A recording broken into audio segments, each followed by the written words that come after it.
Well, good evening, ladies and gentlemen. It's a long, it's been a long day, and with many hiccups. Let me just say, I had a very crazy this afternoon. Very crazy moment today. Let me see if anyone can actually hear me.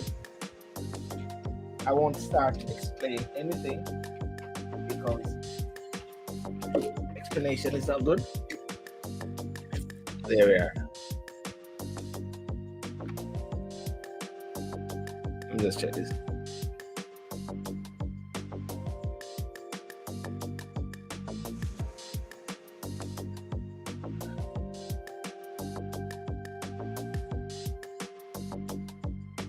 Okay, good. Well, ladies and gentlemen, welcome and thank you so much for joining me tonight on SIP Saturday night. Hope you're well. Well, you see the topic tonight, which is moral compass and standards in society. But to be honest with you, the specifics about this really, I must say, it has been because of some of the thing which has been coming through from Jamaica, But hey, I just forget something,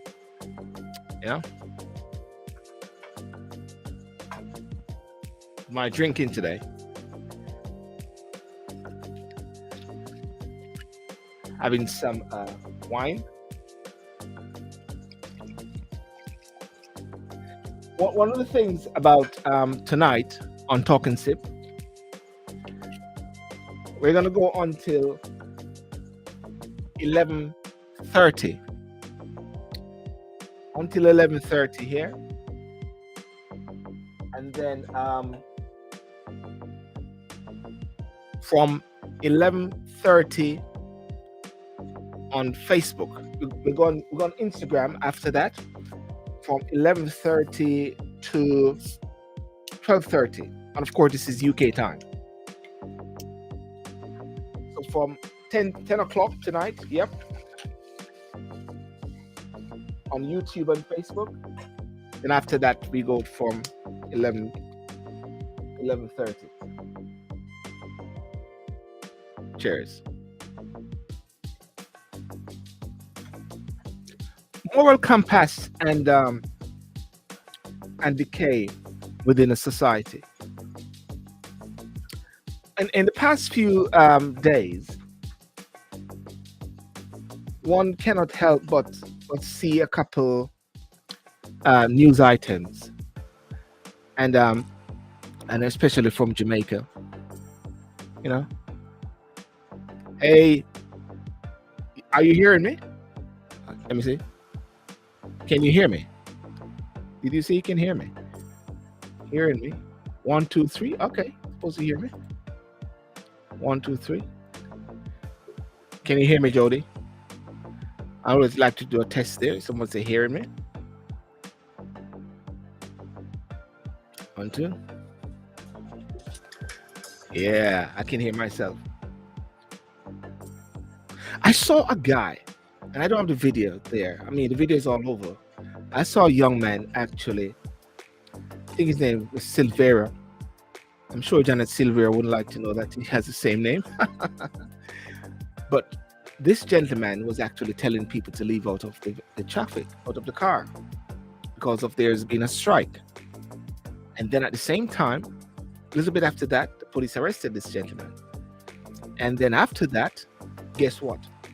He was on radio stations, man. Now I should say one radio station. I think it's Zip FM or something like that. And he was getting like prominence. And I'm saying, people are saying, what's going on? Anyway, Digicel apparently pulled their advertisement and endorsement of this station. A different other organization pulled their endorsement of that other station, and not condoning wrong. And then I started to think and said to myself, hang on a second. The face that we don't want to see, or the face of that young man, or what he's about, maybe actually is the face of what we are. Not saying everyone, but it's a face of who we are, whereby things that is deemed to be wrong is somewhat endorsed. Chopping, scamming, speaking to someone earlier today, where it seems to be the norm. And that is very interesting. Standards, moral, what does moral means? Moral refers to what society sanctions as right and acceptable. Moral, what society sanctions as right and acceptable, right? Right and acceptable. Think about that for a second. Most people tend to act morally and follow societal guidelines. Morality often requires that people sacrifice their own short-term interests for the benefit of society. But the key thing, what society sanctions as right and acceptable. Growing up, there are certain things that your parents would actually impress upon you, things that should be the proper thing to do. And then guess what? These things are somewhat, after a while, deemed to be not the way how things are now, because that was yesteryear. We're in this year now. So therefore, the morals of yesteryear are not the morals of today. The standards of yesterday are not the standards of today. And therefore, one have to put your feet down to a certain extent and said, hang on a second. If that's the case, then let me call my mother and father, if your father is alive, or mother, and say, you're wrong. Or simply say that them thing they're gone. That doesn't matter anymore. But we're not just talking about one country or so. We're talking about society in a certain extent. Period. Countries, nations. But of course, for today, we're looking at Jamaica. I was trying to see if I can get a couple persons to come on, But let me just turn to that. Okay. Errol May, thank you so much for that. Let me just do something here.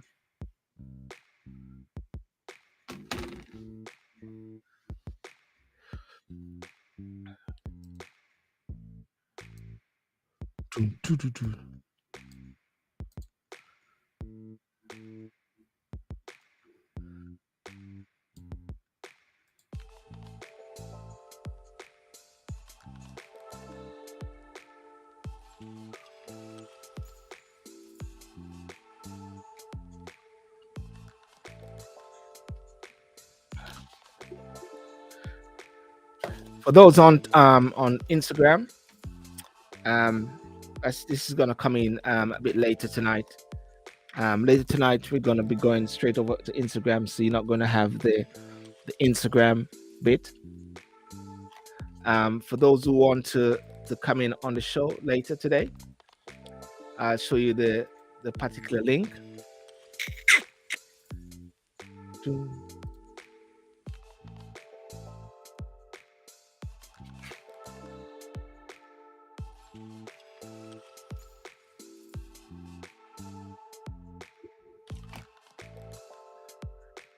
For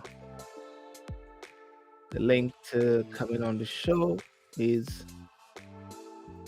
here.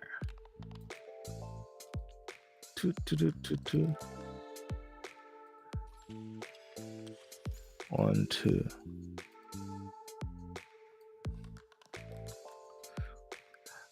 I was today listening to a song which I haven't heard for a long time, and the song is like this. It's Christopher Cross, and it's a beautiful song which is about Sailing Takes Me Away. When I hear that song, Sailing Takes Me Away, so a gentle touch of care has no channel. What do you mean by that, light speaker? Gentle touch of care? Gentle touch of care is actually Jody, bro. You know? Yeah. Last week we touched on this. We touched on this topic. And I've added the FM radio channel. FM radio channel. Okay. Now I was listening to this beautiful track, Sailing Takes Me Away. And I said, when I thought about Sailing Takes Me Away, I said to myself, that is one of those tracks that what you grew up on, you listened like solid gold those days. That is with Dionne Warwick. And you think about that and you say to yourself, wow, those are days when moral standards were crucial. But the big question is, what do you consider morals to be? What do you consider standards to be? You know? Okay, who's gonna come on first? I think I saw Lester earlier, but don't know what happened there when I wasn't there. Light speaker, you gonna come on? Share your thoughts. Jody.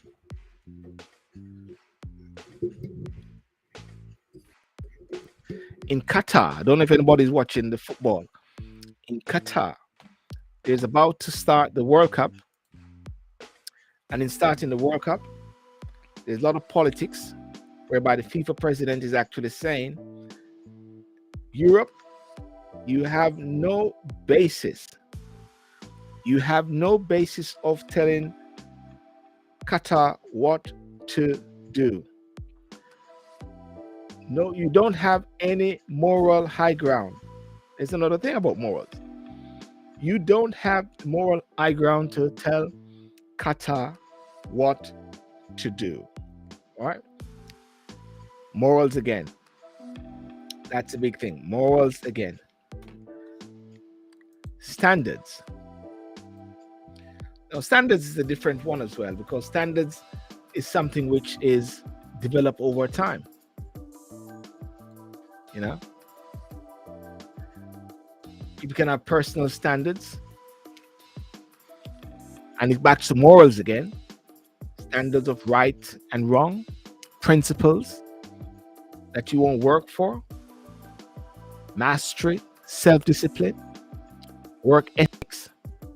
Work-life balance. Work quality. Social comparison. What is good? What is right? What is legal? And then we go on further by saying, what is illegal? What is legal? What is illegal? Think about that for a second. What is legal and what is illegal? Are we trying to say that things which was legal once? Yeah? What was legal once is now illegal. What was illegal is now legal.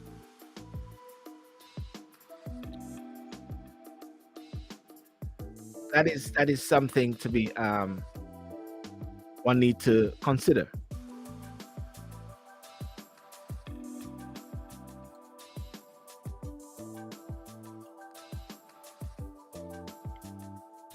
But at the same time, one cannot, I think one of the right thing to say is that one cannot somehow, look and say things have changed. And because things have changed, there's no more, are we going to have those same sort of ways of how we used to do things? As I said, what is right and what is wrong. Yeah, what is right and what is wrong. Yeah, and when I kept was looking at Mr. Silvera,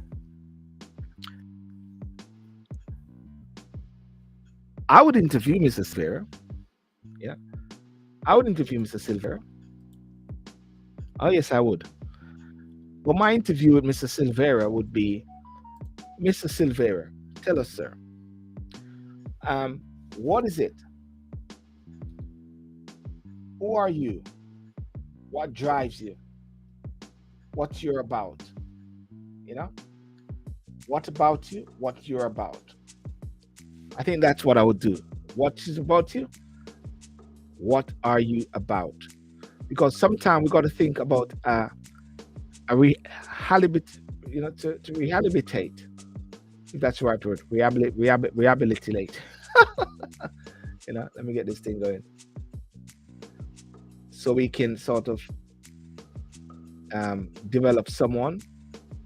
Or sometimes we like to shoot down. So I say to myself, I say to myself that we don't shoot to kill, but we try to develop one another. Yeah, develop one another. It's the key thing. Find out what the problem is. Find out what the issue is, and then somehow try to fix it. What is wrong with a nation can be made right with what is right for the nation. What is wrong with Jamaica can be made right with what is right for Jamaica. That's one of the saying they say a long time. A nation can't suffer because of a few. Can it? Nope. Can't suffer because of a few. And if it suffers because of a few, then it is because the many somewhat are complicit. Yeah? The many are complicit with the wrongs. And if they're complicit with the wrongs, that means to say there's a moral decay, the compass and the standards are completely in disarray. But then I say to myself again, do we change the standards that we have?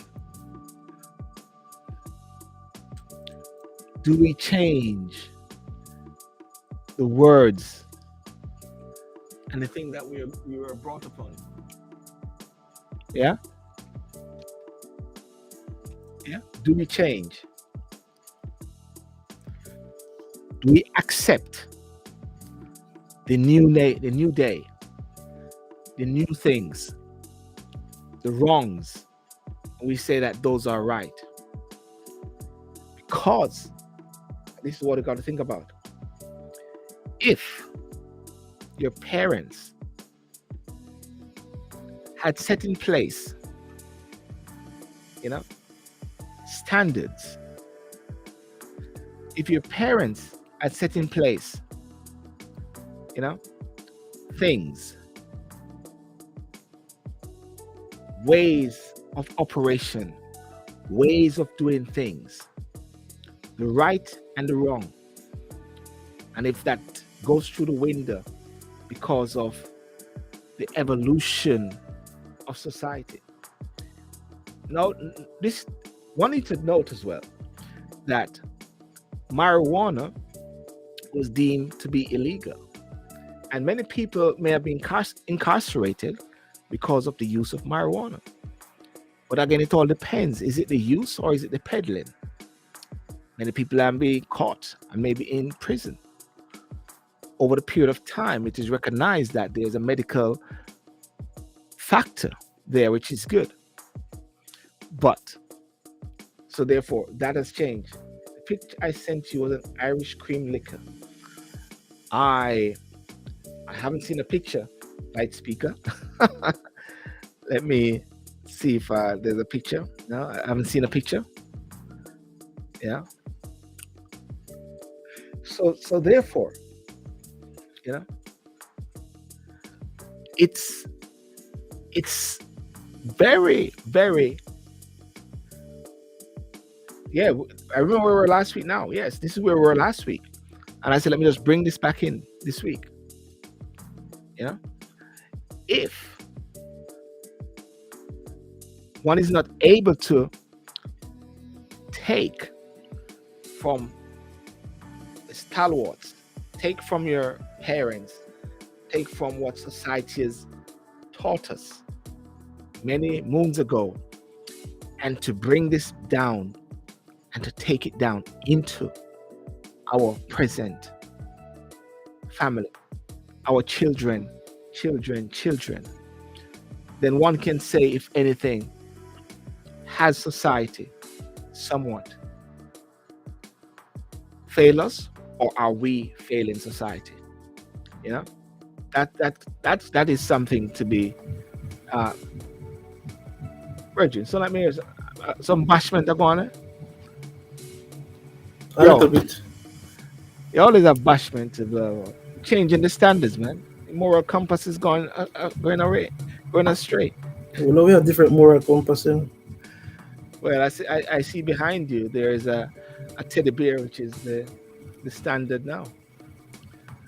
What I thought it would be a green teddy bear. I had one. You had a green teddy bear. Yes. Listen, I must apologize. You know, I was ready to get on, and everything was just going astray, and it was my standard was fell a bit. My compass fell a bit, but I carried on. You know, how are you anyhow still? I'm awesome. You're awesome. Yeah. Yes. Listen, before going further, there's something I saw, and that one slipped me because somebody sent it to me. Like in Ochoris, there was some security guards or somebody had some big accident. Is that correct? To your knowledge. Didn't I send it to you? Ladies and gentlemen, I must say to you that anytime I get updated by what's happening in Jamaica, this man sent it to me. So because you think you send me everything. No, I think may I have missed that one, or maybe somebody. I think I saw it online actually. I posted it. So what transpired there, if anything? You know. It was a two vehicle. One of them I think is a 7-seater. I think is a Stream. I think a Honda Stream. I think collided with a guardsman security bus, a staff bus.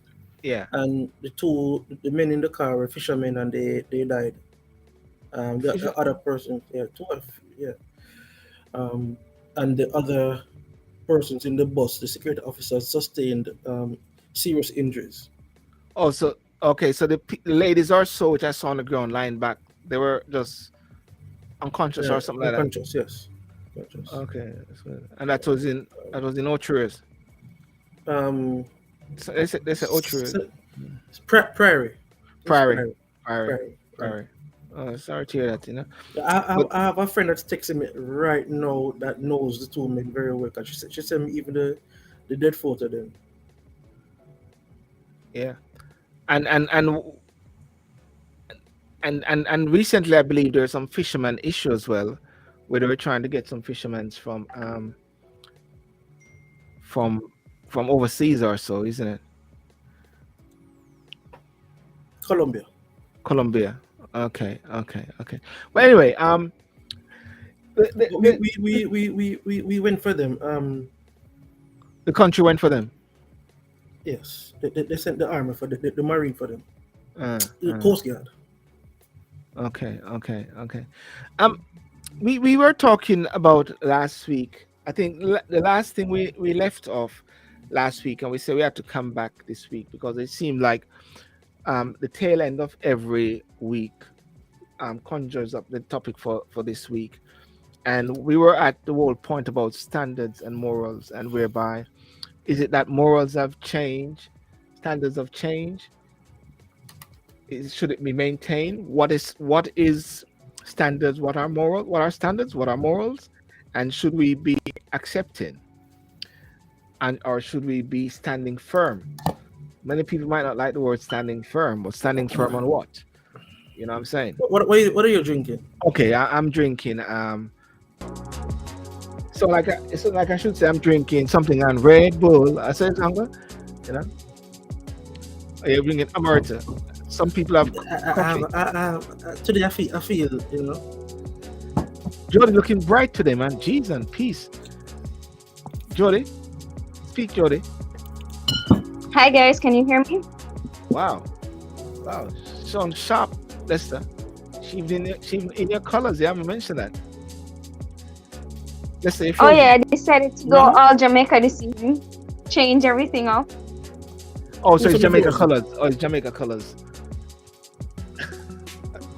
Lester, you're right. Can you see Jody? You're not used to this look, Lester. It's okay, it's me. Is the top part green? Yes. That's all I need to see. Yellow. Can't manage you now, Lester. Yeah. So what is it? So like you're having coffee or something like that? Is that coffee? Yeah, that's coffee. It's black coffee. You should smell it. Real Blue Mountain coffee.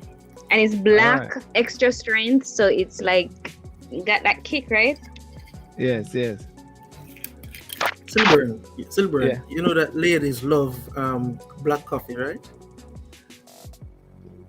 Black coffee is actually is a singer, is a DJ in Africa, in South Africa. Black Coffee. He does lots of music. Is that the one you're talking about? No, but Jamaicans like black coffee. Especially Jamaican women like black. it's strong and black. And hard. I mean hot. Hot, yes. Keep talking. I'm listening. I'm Oh Lord. There's a thing in the front of you. What's that? There's a little thing at the front of your camera. Oh, that's my earpiece, because this one is short. Okay. Your nose bore? It's always been. I just wore smaller ones. You're going with yourself today, huh? I mean, I turned 40 yesterday, so I had to change it up, right? Don't tell anybody. Did you know it was my birthday was yesterday. Yeah, we spoke yesterday. I wished her happy birthday. I know you did. Only Stillborn forgot. Oh my days! Well, happy birthday to you. Happy birthday. Did Vita wish you happy birthday? Of course, Vita and I had a long chat. Oh, okay. Wow. I didn't know. Did Diane Marie wish you a happy birthday? Who? Di Marie. Di Marie, yes. I think I saw a message from Di Marie. Did Michelle wish you a happy birthday? I don't remember seeing Michelle's message. I have to check. Alex? No. I haven't spoken to Alex in a while. Oh, wow. O'Neill? No, I haven't heard from O'Neill. Wow. So that's how we treat family now? Huh? I don't remember. It was hard to get for a while, so maybe people don't know where to get me or how to get me. You're up on the internet, like Corey. That's Corey. Hey, when people say them not a number of people they can't find, people say Google me. Exactly. You know, listen, when somebody sometimes said to me, "How are you, man? I haven't seen you for a long time. How's everything?" I said, "Listen, man, I'm the easiest person. You're on the internet every single day. I'm on every single day. You're on social media every single. If I want to see you, I just find ideas, and I feel like I had a conversation with you. Exactly. You know, somebody Google me. Actually, Jody, someone earlier was saying, he said, so this is it. Y'all famous there. So Gentle Touch of Care has no channel. I don't know what that means.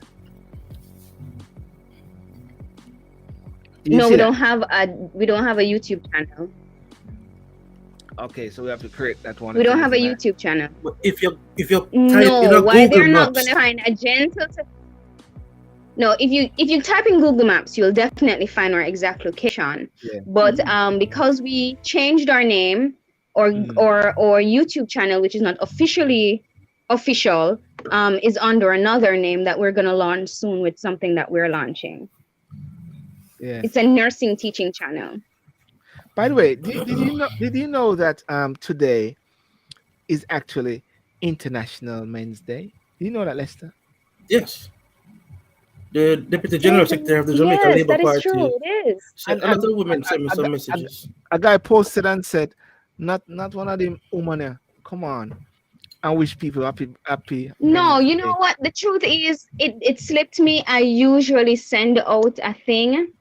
I don't remember. One of you guys would have gotten it last year.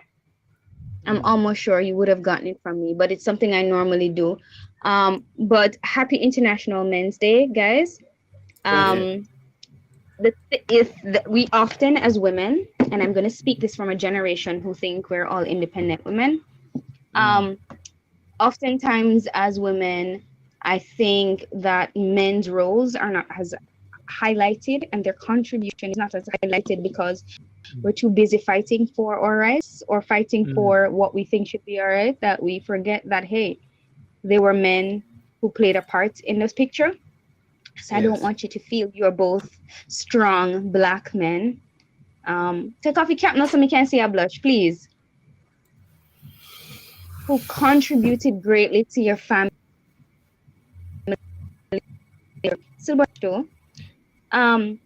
Who's contributed greatly to your countries. You take off, Lester. I can't believe you did that. And I want to say, I'm proud to be in your presence. I'm proud to be among your company. And you're doing great and continue to do great as great Black men of the world and great men on a whole, not just as a race, but as an individual. So happy International Men's Day. And for those who are on the line and you're men, same to you. Yeah. Well, thanks for that a lot, because I think as men, you're charged with a responsibility, whether you recognize it or not. You just go about and just get on with it, get on with the business. You know what I mean? And because it's a duty, that's how I see it. It's a duty. I recall my father, and I always remember my father is always out there working, and you don't even know what's happening sometimes, but he's always delivering. Your father is that sort of buffer or that base that is whereby everything happens. There was that strong tower when you have fathers around, and I believe that is something that men should actually live up to. And we're back again to those standards, those principles that men live up to. I saw a video yesterday, and I think it was a spoof thing, and this guy is saying he's offering himself to women so the woman can pamper him for Christmas and New Year, because some of them single and they want to say, I'm here, you guys can take care of me, you guys can pamper me. And people are laughing and say, wow, how the world has changed in a certain way, whereby men are putting themselves out there for women to take care of them, to pamper them. And you recognize that even though it was a spoof. And there's another video I saw of another man. I don't know if it was a spoof again, but apparently it was true. Apparently, a young Jamaican man went to another country, white woman to take care of him also, and then he was actually peed off because she don't want to get 2 jobs. Have you seen that? Let's say, yeah. He's in England. So is it true? Is it true? No, it's just for TikTok. Is a spoof? Yeah. Peace, balance, Michelle. Wellness, Slipper, and all alive. How you all doing? We're cool in the Malibu. Lester, Michelle is saying hi up, big up. Hi, Michelle. Yeah.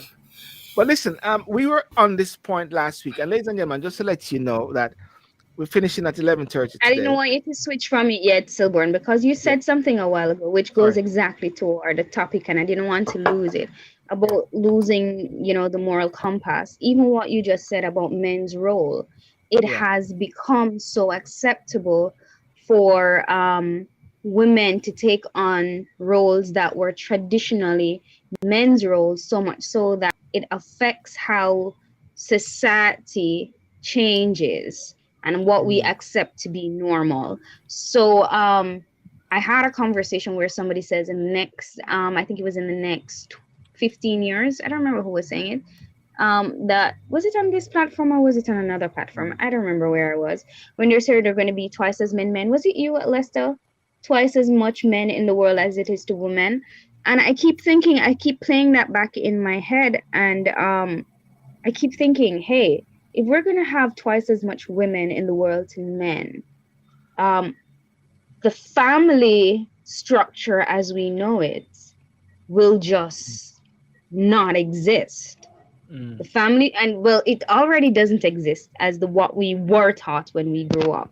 We already knew traditionally a mother, a father, and children, which was the ideal nuclear family. And we had then, even though it was not morally accepted, the single parent family. And then now we have so many other family models that I see, even in the kids' textbooks, right? I mean, of accepted family types.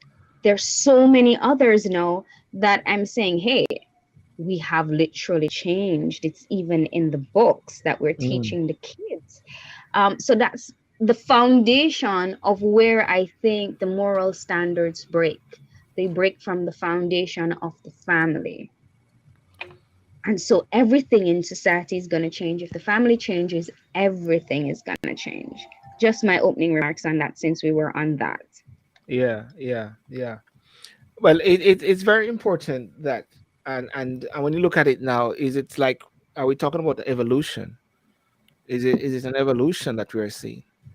As we spoke about last week, to a point whereby what was right before is now wrong. What was wrong before is now right. And what do we sort of become adamant that this must stay? Because I was talking about earlier that when your parents, I think, is that me? Feedback? Yeah, that's Wait. you. No, That sounds like me try to share it. Okay. I just mute Lester a bit. You know, your children, or anybody have children, they are going to be taught by the parents, but then the parents also were taught by their parents, and their parents were also taught by their other parents, and things went down the line like a sort of bloodline. So and you are we have to going remember too that the parents are not the only socialization tool, and that has changed as well. So before, we had stillborn church that was very much normal in, because we're talking about Jamaican mostly, right? So in the Jamaican community, the church was what balanced many of us. We had to go to church, whether it's for the community. Yeah. So we had to go to church, whether it was with our grandmother or our mother, but somebody in the family was going to make sure you better wake up and come church with me, or go Sunday school. And the church itself was a way of disciplining and controlling children as well. Yes. Hi, pretty Vito in green. Hi, beautiful. How are you? Oh, I'm cool. Oh, sorry. Oh, you're talking to Vanessa. So beautiful. I want to say happy, and it's not even international. They should just make it's just Happy Men's Day, because every day is a man day, every day is woman day, and I just want to say I am so proud. And Jody, I heard you earlier. I just want to say I am so proud to be in the company of these two men. I am even honored to be married to one of them. Not gonna say which one, but anyways, Kelly, we're good. Well, me wanna ring. Unless you wanna ring. So, ladies and gentlemen, it is for you to decide, and you can get a prize if you decide. You can work out who it is. Boom. So happy International Men's Day, and I hope you all have a great day. Yes. Had a great day, and I will continue to make it greater. Yes. So what are you drinking? Wait, you want to have a conversation first, or you spoke already? with Mr. Spoke already. Lionel Messi. All right. Today we're changing up. Yes. What? Oh, so it's no more. Oh, I even forget what you used to have before. What you have? Normally I had crown, Crown. but I started celebration because tomorrow is our day, so I start celebrating for today. Big up my husband. Yeah. Tomorrow is our day. What day is that? Lester, tell him. I know he was gonna ask that question. Tell him, Lester. Virgin. What is he doing? I don't know. I don't know. I said tomorrow is our day. I start dress up in my green and getting ready for tomorrow. Is there something at the arena or something like that? So Lester, what's happening tomorrow? Yeah, the 20th. No, the 20th. Okay, no man. Tomorrow I got us loud, you know. Tomorrow I got us big and loud and a bag of things. Tomorrow is Jamaica's day. Tomorrow all Jamaicans gonna be proud of their leaders and proud of tomorrow Jamaica. Is the Independent Day of Jamaica. And because we are seeing all these morals, this type of stuff that's not moral that we grew up with, we are proud to be Jamaicans. Yeah, but you know, what is happening tomorrow for persons? Tomorrow is the 79th conference of the Jamaica Labour Party. Yes. And therefore, what would we say are the standards and the moral compass of the Jamaica Labour Party, and what does it stand for? Well, I mean, trends have changed over the years, you know, and persons have. Sorry, 1 second, Jody, are you there? Or I'm not. I just realized there's no image there. Or maybe she just okay. She probably step away for a moment. Yeah, go on, listen. Yeah. So, you know, normally you would have a particular line of succession. So the person who is next, regardless of the age or the experience or whatever, if he's next, right? Yeah. And we have seen where Bruce Golden in 2011 stepped away from that, or 2010, thereabout, stepped away from that and handed over to Young Buck, which Andrew Owens became the youngest prime minister in Jamaica's history, you know, and the first and only prime minister who is born after independence. Yes. And it was a beautiful transition. And what we have seen is where the party itself has taken more an active role in the society. We have seen where when the party has formed government, we have seen where a lot more social responsibility, a lot more political responsibility. So, for example, the issue with Mr. Royal Reid, the former education minister, normally in our politics, that would have been tolerated. He would have said, hey, there's no strong evidence against him, to brush it aside. He would have remained the post. We have seen where other members of the party who are ministers, where they come afoul of the moral, not really legal, but moral fabric of society, especially in the case of MP Floyd Green, with the flouting of the COVID rules. You know, he was immediately dismissed. Albeit he was reinstated in a different capacity, but he was dismissed from his current position based on what. So we have seen where there is a more transparency from the Jamaica Labour Party. We have seen where there's more transparency in government. You know, a lot more people would have want more transparency, but this leader and this party has been so accommodating. The leader and his agents or his ministers have been on many platforms, speaking freely, speaking openly about various things affecting Jamaica, various things that is to come on stream. So it's a breath of fresh air for that change. So it's very interesting what you said about the standards and the moral high ground which they have taken, even step it up a bit higher. That means to say, Lester, that they have integrity. There's an integrity which they stand for. Yes. So and they show that. Go ahead, Silver. So therefore, for society then as well, should follow suit as well. Just because time has gone on and we are now into a different 20 years later, different century or so, standards should remain, isn't it, Vita? Yes, and you spoke about integrity with the Jamaica Labour Party. What they have done, we have seen more successful women being recognized and making a difference. And it's not penalized. The inclusion and diversity of the Jamaica Labour Party with the woman, so many women making a difference in Jamaica. It's no longer the male dominant situation. We have women that are being recognized as part of the leaders, and I said kudos to that. The leader structure, okay. Yes. So if we bring it down now into one of the things we were talking about last week, or bring it out this week now, was about, and as the topic said, the moral compass and standards, and we were talking about choppings or scamming as the norm, and I couldn't work it in my head when we were talking about that. This is the new way of doing things. How I grew up was that way. How it is now is this way. And then what highlighted it was that young man who was using the stick. Well, he had a stick in his hands and was telling the people, come out of the car. And then after that, immediately he was arrested. And then after that, he was being interviewed by a radio station. And then he was giving us a lovely stick with a bow on top of it. And I'm trying to understand the rationale behind that.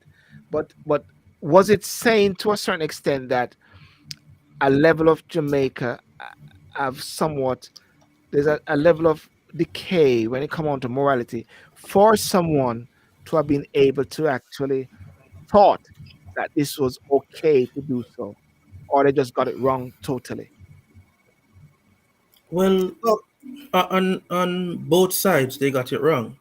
You know, the taxi men could have won easily on Monday, easily, if they were orderly, if they made their cases to the Jamaican public via social media, if they had used the ambit of, I am hustling for my family, we're poor black men in society, we're doing something very legal, we're not killing anybody, we're not committing any crime, right? This thing is upon us. We have tickets because of the infringement, dog eat dog world out here. So we make too bad drive, but you know, we're honest, hardworking people. We just want to feed our family. If they presented a case like that, right, the Jamaican people, easily forgiving people, you know, will forgive easily, you know, they would have sided with them. If they had pulled to the side of the road and said, we're going to protest, who want to join us? Come and join us, welcome. More the better.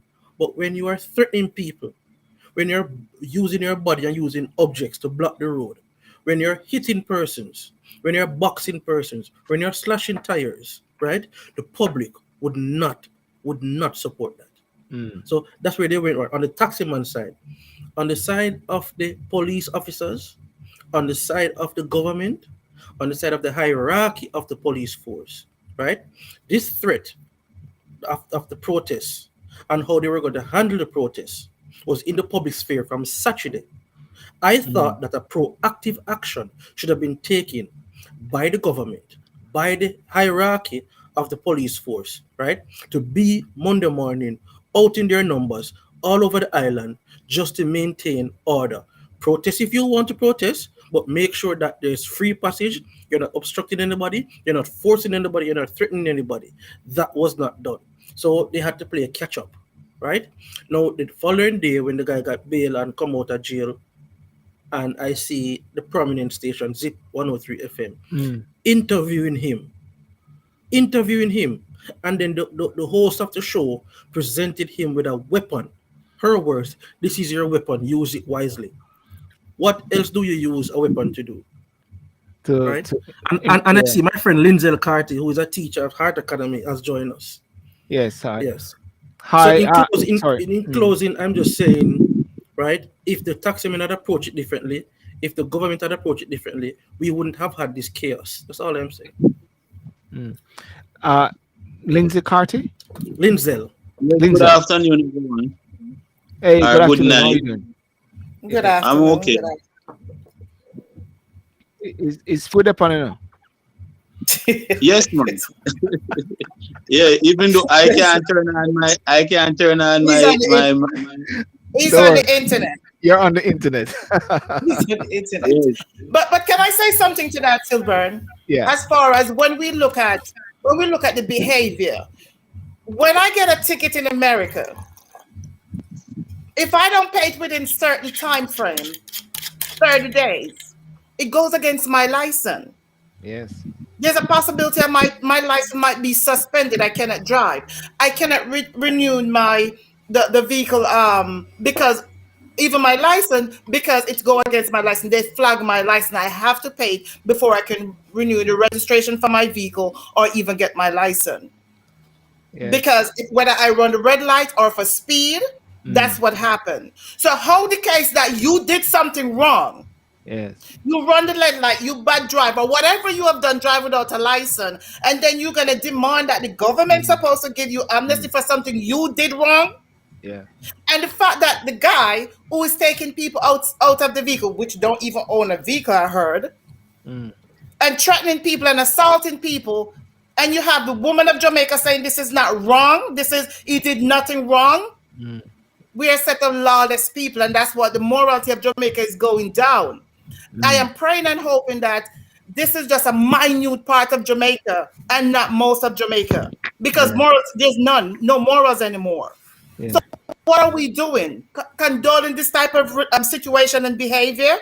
What are we saying to our children coming up? What kind of Jamaica are we creating for our grandchildren and children? This is a crazy way of acting.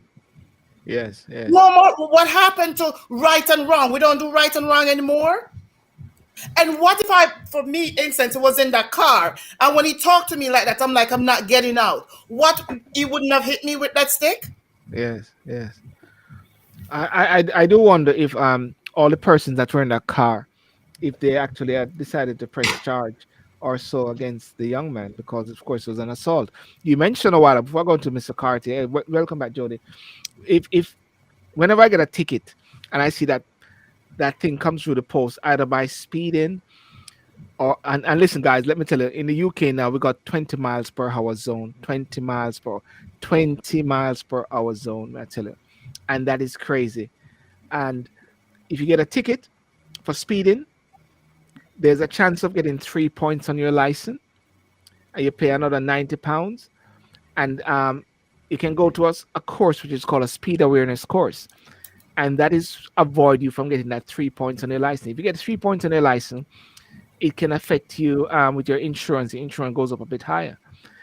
If you get up to 12 points, your license is actually banned. You're either banned or you have to drive over again for it. Happened to me many years ago. I got 12 points. When I was renewing my insurance recently, there were no points on the license. The 6 points was the last 6 points was was expired. If there was a situation whereby it was parking or so, they were gonna keep coming after you. So I don't know. Jamaica need to have something in place whereby the tickets don't just remain there. The tickets just remain there and nothing happen after that. They need to do something. Mr. Carty is a driver in Jamaica, and Jody are a driver. Can you bring in Mr. Carty now to hear his... Mr. Carty, yes, sir.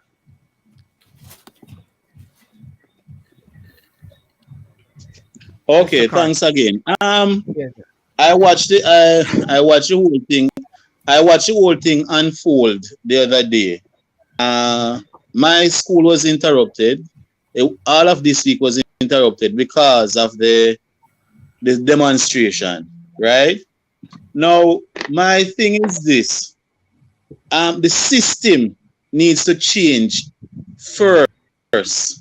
Because as the young lady, Miss, what's her name?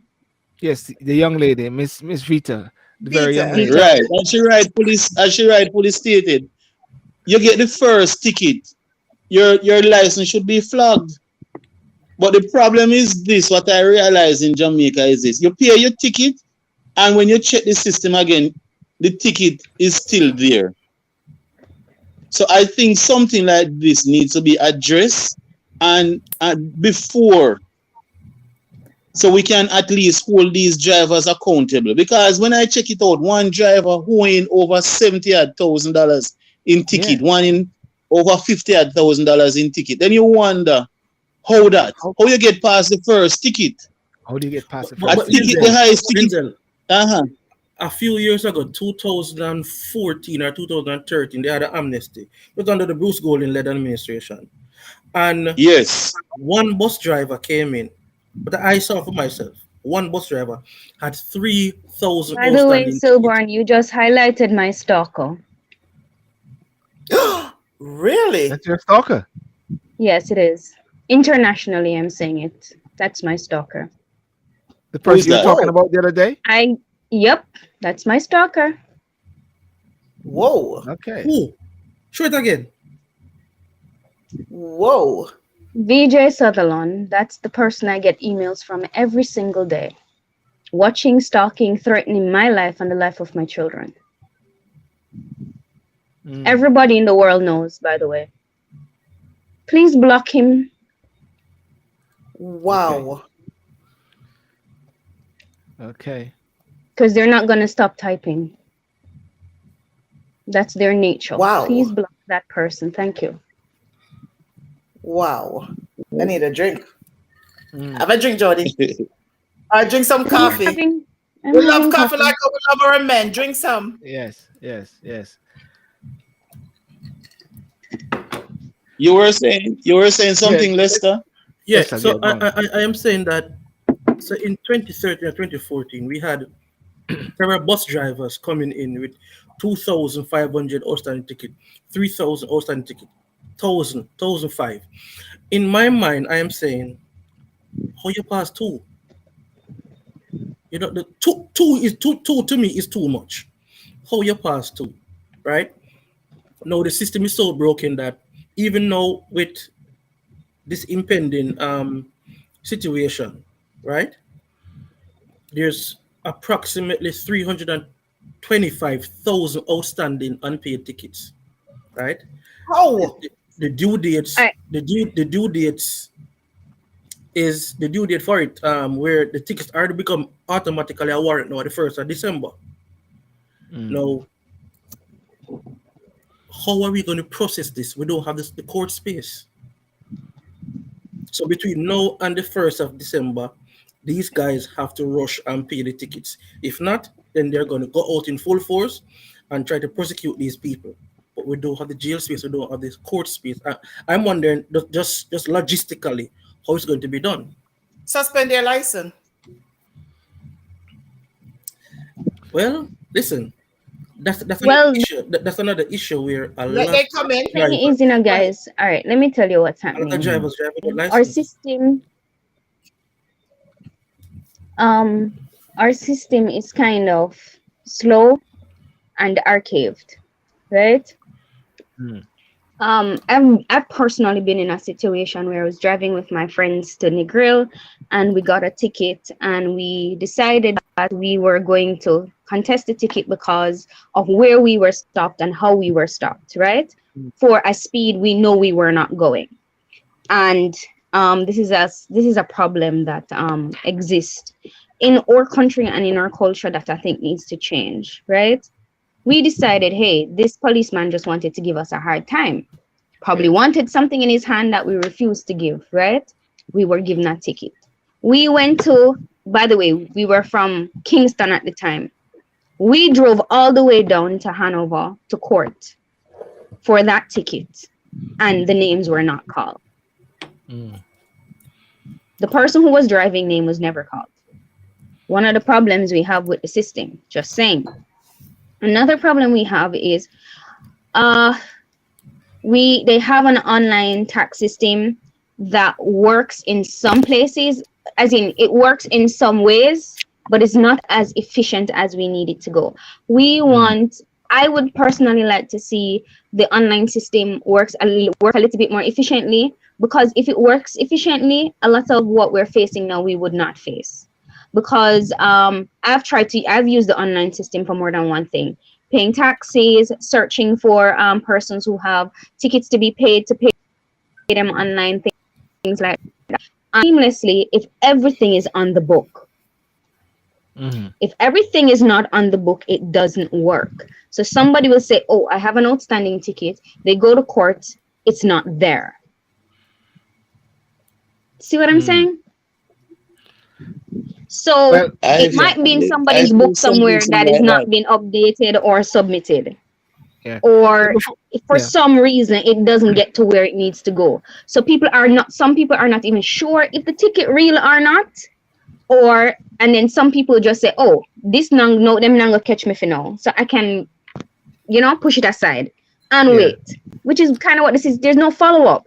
So if I was getting an email or getting a text in a system, just like when, say, for example, I like how they had designed the vaccination system. I so happen to know some of the people who were involved in the software mechanism, right? And it worked perfectly. You got your vaccine, you got a text to say that you were vaccinated and so on, and you got a follow-up text if you wanted to get a booster. Getting what I'm saying? So if we have a software like that says, you were ticketed on this day, you get a text message, which is not hard to set up, by the way. Funnels are not hard to set up, right? We have the people in Jamaica with the brains to do these stuff. All right. Let me bring in Vanessa. Vanessa, how are you doing? Right? You were ticketed on this day. Sorry, one Hi, second. Vanessa.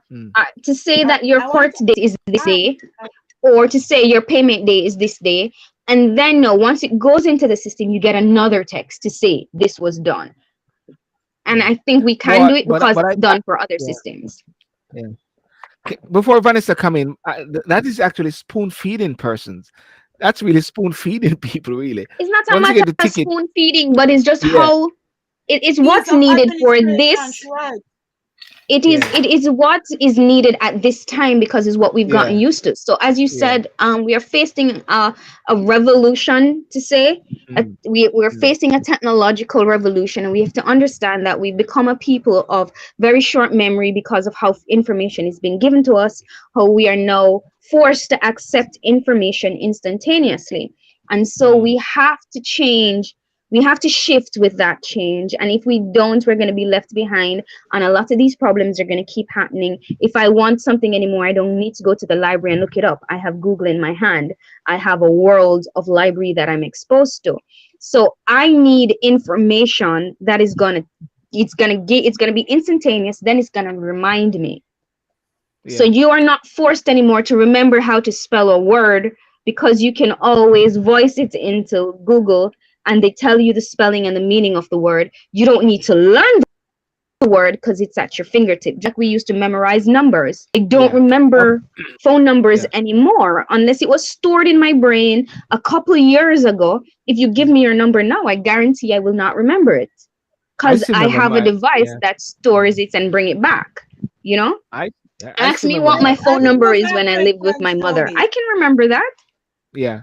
Okay, let me bring in Vanessa. Vanessa, how are you doing? Jody, those are excellent points that you have made, that the world has moved on, and we are not living in caves anymore. My take on this whole transportation system, I would like to ask, who is in charge of the transport system? One, when I'm done, somebody can answer me. I'm just throwing it out there. Because I asked that question because I'm looking at, I would say, representative of the party 90% within government of our transport system seems to be Minister in the of private. Information and Prime Minister. Sorry. My apologies. That sounds like an eater. Right. It seems to be in the hands of the private sector, who are very important people, in my opinion, these men, and they showed that they were important in the language that they know. I did hear one of our colleagues here, which is good to say, they could have done it another way, but you and I have the skills of education to do it another way. But these people are frustrated, they are angry. And what is going on here, I have not heard from the leading or the opposition party a conclusive paper on the transportation system. Because, all right, if you're treating those taxi men as the private sector, then if Mr. Chin that owned the NCB Bank, when they demanded, if he wanted the NCB Bank, and he wishes to get a tax break, him on the high-low supermarket, because COVID has come, and a lot of the time when I personally was in Jamaica with COVID, the taxis were parked up because passengers weren't moving about. And also there was, as Jody is alluding to, the administration. people, when you wanted to pay anything, you had to stand outside from Kingston to Negril Point to get it done. And the technology is not working how it should, or there is little or no technology. So I mean, the man them can't stand up all day, so them a wait for pay a ticket when them have the loader man on them have the policeman on them have the taxman on them have the transport authority on them, they have the baby mother them on them have themselves on them. Their working environment. I want to ask you a question. Is the only way of administering that sector right now is via the criminal law? I feel I'd like to know the numbers of police that are allocated to traffic and to crime, because we have a lot of crime going on, and I want to know how many police allocated to the crime and how many police allocated to traffic. Because if I were the taxi man, and every day when I go to work, I have a policeman standing beside me with a record, that is enough to be a very angry and a hostile work environment. I feel that these people, they don't see them as nobody because of them look a dirty taxi boy we are driving. That's bullshit. I'm allowed to speak, please, because everybody was allowed to speak, right? So it's my turn. I am speaking for the downtrodden, and I feel that these people do a very important job, and they are not being treated with any form of respect. And so people behave as how you treat them, because I don't see any tax break. They don't have any. They might have them look a taxi association, but you know, it's all informal, and the police do play a cat and mouse game with them. And I can tell you, because I take those taxis when I was in Jamaica. I purposely step out of my car and take them. So much I know them that they would drive past my yard, drop off everybody, and I would reason with them like human beings, and then them drop me, and then would tell me all of the things them what them I go through. I just think the whole thing needs to be looked at by the leading and the opposition party. I mean, where's the trains? Why we had trains in the dark ages and we don't even have trains today? You know, why so much policing allocate? I would like some information, as Jody is saying. I would like the data on the numbers of police to crime, and to traffic, because the whole traffic thing to me is they are being treated like criminals. It's a penal way of regulating that industry because of how it is set up. So that's all right. For my opinion. The young man with the baton, he went about it the wrong way. But some part of me think that the reason why the media is going near to him is there might be a case for reformation. One, turning a bad situation into a good one, even though you have to discipline him. And there might be something about him that they know, because as I said, I can tell about all the taxi man them by name in Sterling, because when I go in and walk in, them know me, Vanessa, and the woman there with this, that, them know all about my background, so them feel really important, and them special friend. But how much of them people uptown step out? The Prime Minister from him, how much year will he never take a chichi taxi yet? The transport minister in London here, so with me there, England, when me there right now. The people who administer the transport system, them did all Boris underneath when he was Prime Minister, you know. Them did all the man of the underground, and then we catch Sherry boat without ticket. They tell the Prime Minister wife, Juliet Holness, so them boy for stage the other day. She not taking chichi taxi nor Andrew Holness, nor Mark Golding, nor them uptown people uptown that talking with them rich mouth. Because them, listen to me, and ask the people them will take the taxi every day and sit down in it. Them just want to get at them yard because them frustrated, just like the taxi man. And the government sit down in the middle of it, and the leading party with them rich mouth because them don't know nothing about the man on the JUTC bus. Them don't know a thing about it, and them sit down up there and make judgment. He that is without sin. We want to take away the button from the man and castrate him and castrate the girl we are interviewing. He that is without sin cast the first stone. All who beat up their wife in a public and House of Parliament are still in there, and them friends them. Left the man alone. Right. Left the man in the button and try to reform him. Me want I think at this point, what driving him to behave like that? I know more about the transport than you and I. Walk on him up. Well, somebody here on somebody WhatsApp me and say I like this lady. Vanessa, this lady that condoling wrong. When I'm belly. No, this lady that's condoling wrong. That's condoling wrong, and that's what wrong with the Jamaican woman. That's what we do. Lester, it's International Men's Day. We let the women speak. Lester, it's International. Ladies, Lester, it's International Men's Day. We let the women speak. Hold on there. Him is a loader man, right? Me I talk for him now as a hurting, injured, angry man of the Jamaican society, which a lot of our men have become that way because of poverty, right? Me, him a loader man, so him a part of the transport sector, where the police regulate, yeah? And we now take it and him see we as ungrateful. So him depend him true him pick a side. Not for we come like boaty. We can't even take JLP or PNP side. Him pick a side, he might pick the wrong side. But him hurting like a lot of the men because of the societal symptom. And him draw him button. Right? And him say, listen, no, come out here because the people them just want to go them here and them would have never side with them taxi man there. Never. Me know Jamaican people, they not with. One second, let's say you're not muted. Let's speak. But I don't want to draw me out on the show tonight. Let's say you're not muted. Come down, and then they would know the really important. Vanessa. Lester, so, one second. Lester, speak, Lester. No, it's not. Me, you know what, my friend Lester? No, Lester, I didn't mute you. I'm not muting you. Come on, where is it? Come trust me. Take out your earpiece or something. You're not muted.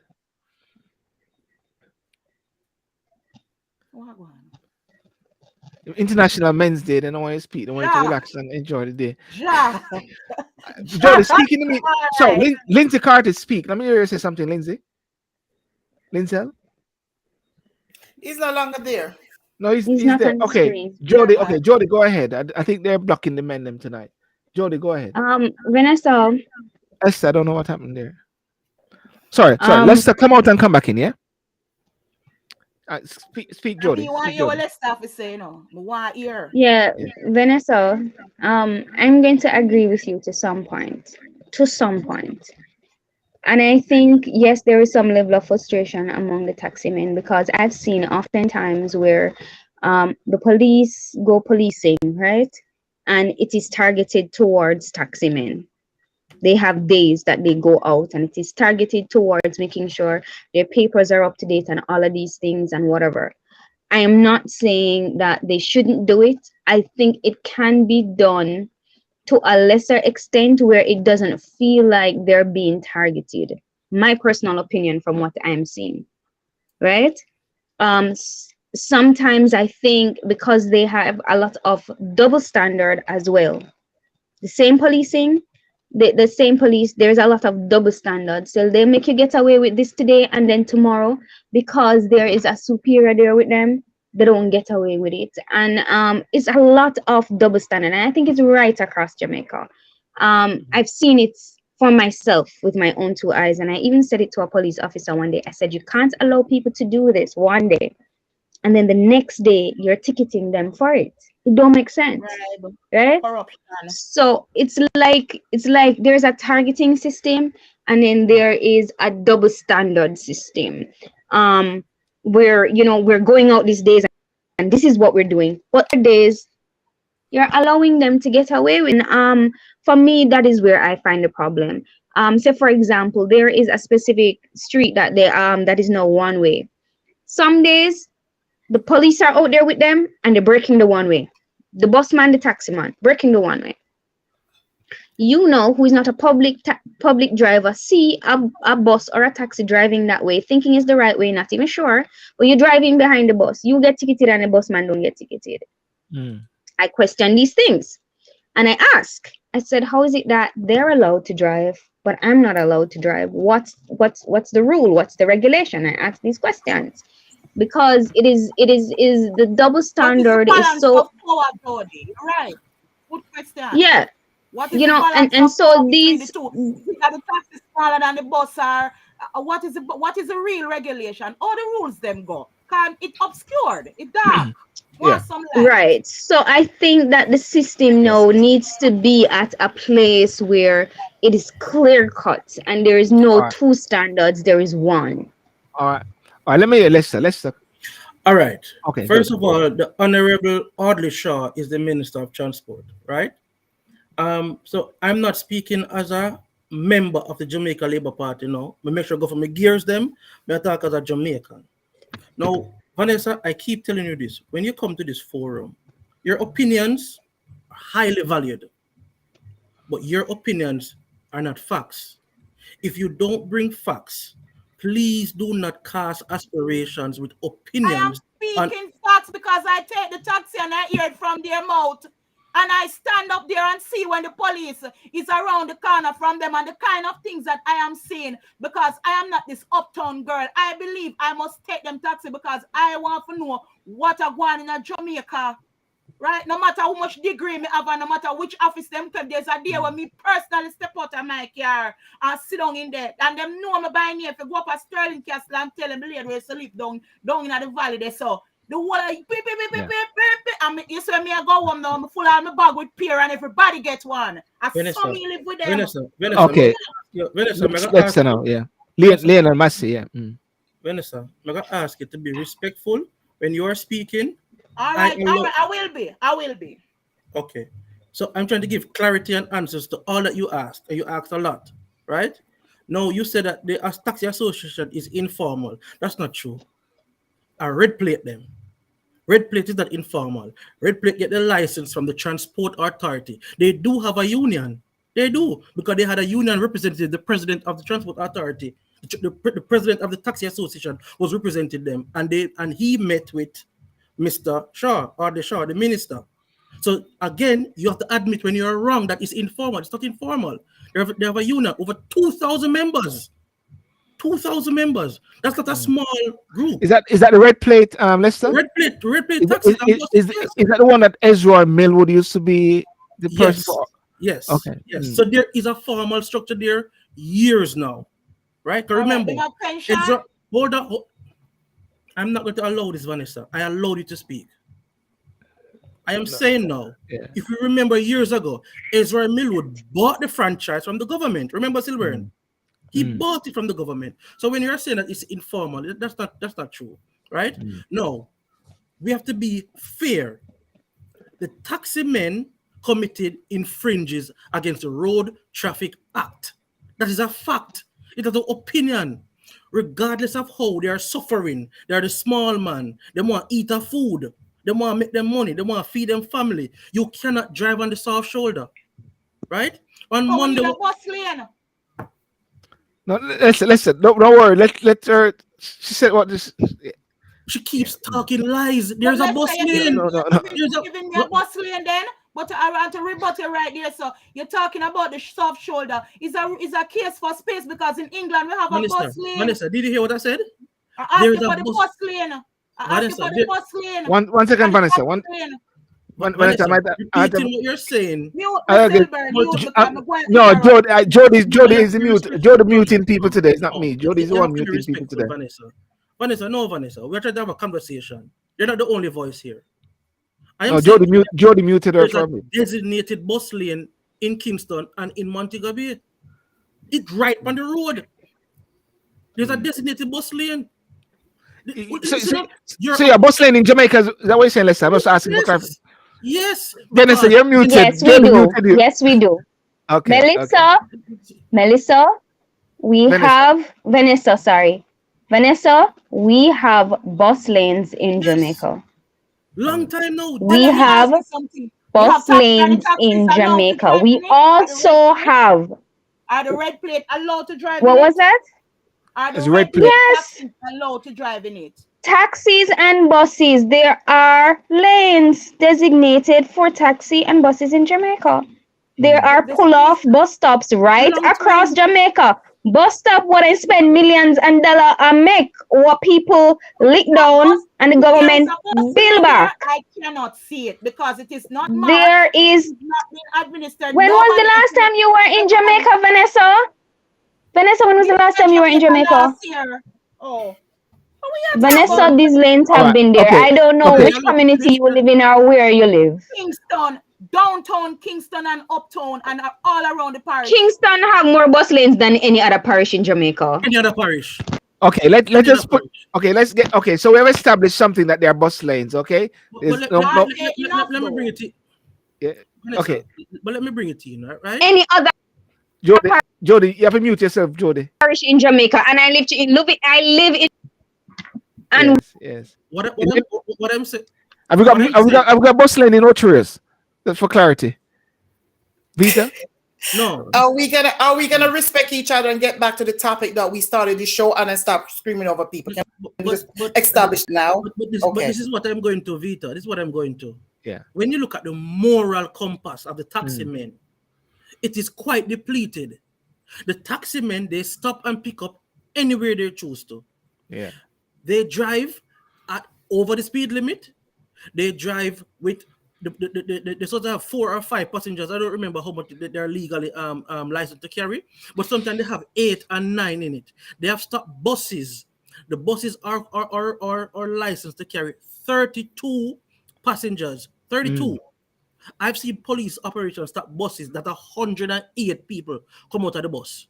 Right? Dangerous. These are the coastal buses I'm talking.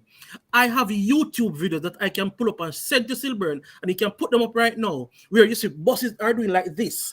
On the road, buses are doing like this, right? It's on the road. Vita and I were in Jamaica, we're driving, and we have seen it firsthand how these drivers drive. Many times I had to pull off of the road to make them pass because of the type of way the taxi driving. Now, Monday was a very good example, a very good demonstration. Not one accident happened Monday. You know why? Taxis strike.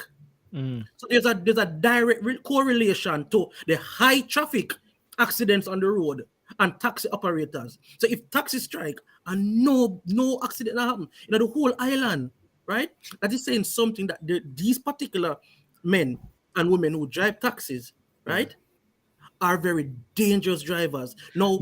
I want to ask you something. One second, Vanessa. Vanessa, 1 second. Let's say he's finishing off his point and we bring back in. Yeah. 2 weeks ago, we had a bus man involved in an 8-vehicle accident, right? He had 140 outstanding tickets, right? Now, guess what happened? All the traffic stopped. He slammed the speed that he was coming to, slammed into the vehicle, creating an 8-car collision. Now, these are some of the things that we have seen happen on the daily basis, causing the carnage on the road, right? Their moral compass is only to make money. So they will drive on the opposite road, the oncoming traffic, they'll drive on the south shoulder on the oncoming traffic. Now, what if somebody, right, is pulling off the road? What do they do then? What do they do then? You're right with some of the points in Lester. However, though, since they are so deadly and dangerous, why is it that the leading and the opposition party do not have enough transport, so we do not have these people at all carrying us? Because it seems nothing can be done about their behavior. They are no good. So where are the trains, and what is the government and the opposition party going to do about a train system and a bus system that can deliver us from the darkness we beseech thee, oh Lord, since they are so bad? Yeah, Vanessa, I want to say something here, because I think it was Ian Isaac from Otrius, the council there, went to school together. I was trying to get him on tonight, Yeah, and there's a video showing a part of Otrius where there's some potholes or something like that. And you see, and all the vehicles I saw were taxis going across the road there, trying to maneuver the potholes. And then something struck me in all this discussion about the taxi guys. They play such a fundamental role in getting Jamaica moving. They do. Right? Because everywhere you go is a taxi. Even though they might run across, they're trying to overtake the other. I remember ladders. Ping, ping, ping, ping. You remember that and the man used to lick man doors hard, close the doors hard. Boom. Everybody was trying to get a taxi. Why? Because they had to go to work. Right? It is a taxi system that actually keep the country going. Now, it is obvious that the government, with a supportive venture, that is with the Labour Party and the JLP, coming together somehow to make this thing work. The Labour Party is the JLP. You mean the Labour Party and the Socialist Party? That's the only party. PNP. No, The did I say Labour? Hold on. Did I say Labour? Did I say Labour? You said Labour Party and JLP Party. We understand it's only one party. Okay, sorry. As I say, Labour and the PNP. I'm an advocate for years. Silburn know me because I have been advocating and put out a lobby for a train system right? Connecting from even the tourists could move more better around Jamaica if we had a train system somehow in the island. So I'm just saying that for me, we don't have enough roads. It's a tiny island. That's not true. Jamaica, no. I will not allow you. Jamaica is the second most roaded road. Lester, she can't say what you want to Lester. We have too many cars. Lester, we do have too many cars. Jamaica doesn't have enough road. We do have because the mayor of Bogota says that. Hold on there. The mayor of Bogota says that a first world country is where the rich take the public transport, right? And not the other way around. In Jamaica, you see when COVID did happen the other day, the hospital was the same thing because them can't fly out on them helicopter when them sick and go to Florida. You know, them start now thinking about reflecting back home because when the COVID broke out and a lot of people could not fly because Florida was worse than Jamaica, that is how people start talking about a good hospital. No, because our leaders do not have to deal with the systems that they are administering. I have never seen the prime minister without his bodyguard and at the mercies of a man with a piece of stick taking the public transport, his wife, his children, or the leader of opposition. That doesn't make sense. They have left us, the public, and I will classify them at the mercy of what you have described, Lester, as an evil and wicked system that needs to do away with. That is all you're saying. Vita, may I ask now. a question, please? Because I've been listening to this. So Vanessa, let me ask you a question. So, as an advocate for the people, and the way that young man take out those women out that vehicle, wrong. It's wrong. Thank you. That was my question. Vita, it's wrong, and it's a hurt man. But hold on. Vanessa. Vanessa, hold on. I hear what you're saying. Now, we all have opinions here. But as a woman to a woman, and one of the strong people of society that's looking for the right, you are telling me that the morals of Jamaica is going down, and you are saying that it's okay for this man to behave this way. Hold on. Let me finish my sentence. I say I understand why he's hurting and why he's uneducated, perhaps. It's obvious. He don't have no education. One second, Vanessa. Skills, untrained, uncouth, unkind. He's a hurt man. And he needs to be reformed. Vita. He needs to reform. They should not let him back out on the road. What he should have done, they should have what they have for them, like boot camp. Take that young man and make something of him. Send him to camp. Do something with him. That's what I'm mad about, that they let him go. And everybody's condoling that he did the right thing and let him go. Oh, you gotta reform him when you let him out there, and the minute you let him go, he's starting to do the same thing and on the roadside, drinking, smoking, and saying he's not apologizing to the public. Or did you reform him then? The message you sent is that what he did was okay, and anyone can do that. That's the message you're sending. I would like to have audience with this man, because if he says he's wrong, remember there's a criminal. He was charged. He was in the police, and a man is entitled to be free from self-incrimination. And he must have had lawyers telling him, if you go there, go and talk about your wrong, and you go to court, you're going to jail. So basically, he has enough sense, or he was advised by people who are above him in status, that he must not go and admit anything in the public space, because it will be held against him in a court of law, because this thing is possibly in a courthouse now. So he apologized. Why you apologize if you're not wrong? He apologized to the public. Well, when he goes, sometimes in the court system, he apologized to the old woman because he's saying that he shouldn't have done that to them. Yeah, but he's not apologizing to the wider Jamaica. Okay. If he has apologized, then what more do you want from him? What? Okay. Vanessa, what you want? Vanessa, we have to go back to the topic of today. Okay. The morals, and it's because of what we are doing, telling that young man that it's okay what he did.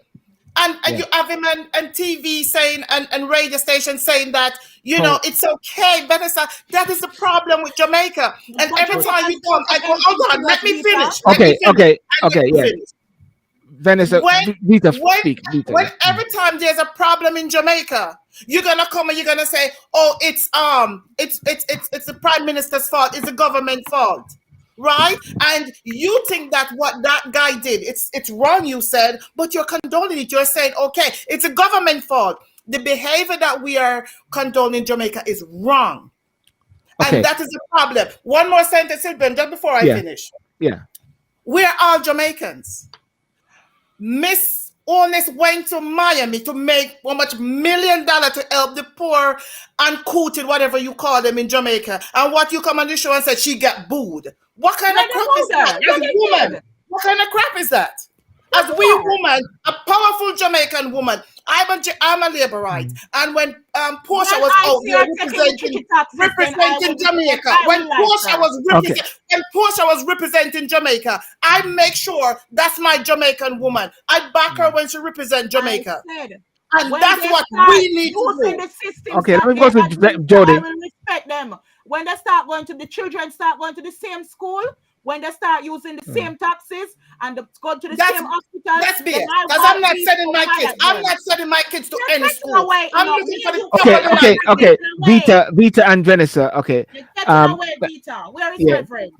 Thanks for that. Let's how are you guys? What are you guys drinking? All right. So my coffee, I think I need to get rum. I think it is time for me to get rum. I can't deal with this heat. You get some rum. Okay, well, ladies and gentlemen, welcome to the Talk and Sip Saturday night, whereby we talk on different topics. Bro, can I move on to the scam of them now? No, I want to hear Jody. What did you say, Lester? I'm gonna say something to just wrap this part up. I listened to Vanessa talk, and Vita's rebuttal and everything. And Vanessa, you're not living in Jamaica.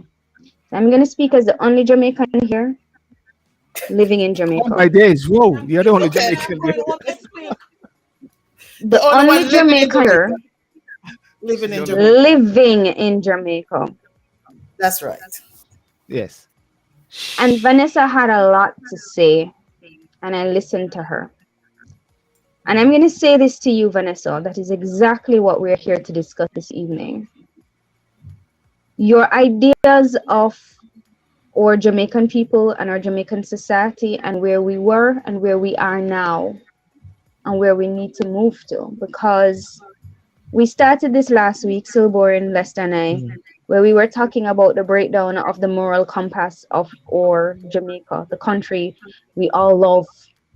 And we want to come home to, we want to vacation in, we want to stay in. I love Jamaica. I will leave Jamaica for opportunities, but this is the love of my life. If I can stay here and do all the things I want to do and accomplish all the things I want to accomplish, I would stay here. It's the only country I can wake up and feel like if I want to go to the beach, if I want to do anything, I have the freedom to do it without second guessing. Can I say something though? Let Jody finish. Come on, Lindsay. Yeah. Look at that. I want to say to Vanessa that while you have these wonderful ideas based on when you lived in Jamaica and what is different from what I have to deal with, the society that my kids grew up in and the society that I have to leave, that is going to be left for them and their children. About that because of the depreciation, of the devaluing of our morals. And our morals is based on, as I said when I started, I made an opening statement to say the foundation of our morals came from a very Christian-based place, from a place where if your parents were not going to church, your grandparents would take you to church, whether it's Sabbath school or Sunday school. There are a lot of Jamaicans who are growing up, generation of my kids that are growing up, that has never been to church, that has never been to Sunday school, does not have the community to grow them, does not have a family structure that supports them. And so our values have literally, our morals have changed and evolutionized so much that there is no real moral or standard anymore. You were known when you go overseas and they talk about a Jamaican, they're talking about that Jamaican that they knew of and experienced, where they can get a nanny from, where you can go to a place and you're Jamaican and you know you're going to be hearing them singing a certain a certain gospel song because that's what they grew up with, and they're going to teach this to your children, and you're expecting your children to have this sort of discipline because your nanny's from Jamaican, your nurse is from Jamaican, you're going to expect a certain standard. No, I am worried because the standards have changed so much to the point where we're not sure what our standard is anymore, or if we have a moral standard. And for me, Vanessa, based on what you just expressed, is giving freedom to this lack of moral that now exists. What about the role of And slavery for me, that is that we face? worrying. All right, Jody. What That about the that role is of worrying. slavery? What about the role of slavery? Yeah. The plantocracy that we have inherited. And to me, it's two set of men. You know, we have a men problem, you know, because a lot of the women are not misbehaving. We have a hurting. The policemen are misbehaving in terms of they are the ones who are supposed to be helping to uphold the moral compass. The parliament is mostly male, and the taxi men are. I mean, I want to know why the Jamaican men. I want to ask Silburn and all the men on this forum why the Jamaican men cannot behave themselves. Why the top of the stream is so out of order, and we expect this man at the bottom of the stream to be any better, because it seems to be a lawless society with double standards, and we are hurting people. And the beating of the slavery, we still carrying on like we're on the plantation. We haven't got over it. There are many symptoms here. Yeah, let's speak to Lindsay. Let's speak to Lindsay. Lindsay, can you come in now? All right. It was only today I was talking to a friend of mine, right? I teach information technology and mathematics. So Jody, you're not the only one who is on here who lives in Jamaica. I do live in Jamaica. Welcome back. All right. Right. It was only today I was talking to a friend of mine. I remember when I just started teaching in 2003, 2004 there, where I was teaching computer information technology to some students, and it was very difficult for me because I had was to make a website and then install it on the different machines because they weren't networked like that. So I was the part of the syllabus I had was to teach networking, and my prayer at the time was I wish it comes at times where everybody, all the students that I'm teaching would be familiar with the internet. And can I tell you this much? As much as how the internet is at everybody's fingertip nowadays, it's the hardest topic to teach networking. Why? Because these students don't appreciate certain things in life. And it's the same thing that is happening now in society. A lot of these drivers, they're not appreciative of where they're coming from. And I always say, these drivers in Jamaica, they need to drive, what's the name now? A standard vehicle. Oh, sorry. A standard vehicle to get them licensed. That way, they will be more appreciative of the road codes and of a vehicle in the sense that the braking system and everything. Now, we're talking about moral values. And what I find is this. These same drivers, they go overseas and they have to stick to the rules and regulation that is in place in these countries. Am I wrong or right, Lester? You are right. Can I just stop you right there, Lindsay? All right. No, Lindsay, hold on. Yeah. No, hold on. And then, yeah. And then the thing is this now, these persons, they go overseas, they have to stick to the rules and regulation. Now, here it is. When the government of Jamaica try to say, all right, then we have the rules and you got cut out. You know what, Lester? You there? Yeah, I'm here. You hear me? I can't hear. What Vita? You hear me? Hello? Are you hearing me? I'm hearing you, Vanessa. Okay, Lester, your volume has completely gone down. It's not from my side. But I just want to say that Jody's back. Yeah, I think he's coming back there. Lester, your thing is very low for some reason. Let me take off the earphone. Lindsay, you're back, yeah? so I was saying that when the government of Jamaica said, let us strengthen these, let us enforce these rules and regulations. These are the same persons who live overseas now, who are going to leak out and say the government are trying to dictate this and dictate that to people, right? And they are the first to always be knocking against whatever is being I don't live enforced abroad, in Jamaica. I am visiting. Let me make my point. I am visiting. I am not living here. I live in Jamaica. I am visiting. This is my current location. I am visiting. I live in Jamaica. So I speak from a Jamaican perspective and a passionate Jamaican who will never run away from my country. Never. Okay, point taken from Vanessa. Lindsay, back to you. So I'm saying these are the same people who lick out against the government, trying to enforce the rules and regulation, right? In the country. Vanessa, I don't know where you live, my dear. But what I'm saying to you is this. As a social scientist, I understand that the government, the society, there is decadence. I understand the rationale. And I just think nobody is perfect. Men are not perfect. Perfect. The citizens are not perfect. Therefore, the player must strive for perfection. So we want to get to a point where we are striving for perfection or striving for from third world to second world to first world status. Yeah. Right? Let's go back to Lindsay. All right. So let's finish off another problem. Another problem we have is this. A lot of these vehicles, right? First thing, a lot of these vehicles that you see misbehave on the road, they get the ticket and they're not paid. You wonder how they get from 1 ticket to 50 ticket to reach the highest ticket I know in Jamaica before the new one was released was $8,000. And you have a driver paying over $90,000 in ticket. And you wonder how that, right? Now, when you check it out, a lot of these bus and taxis are owned by police. True. That's what I hear as well. Lord. And that's where the breakdown happen. You understand what I'm saying?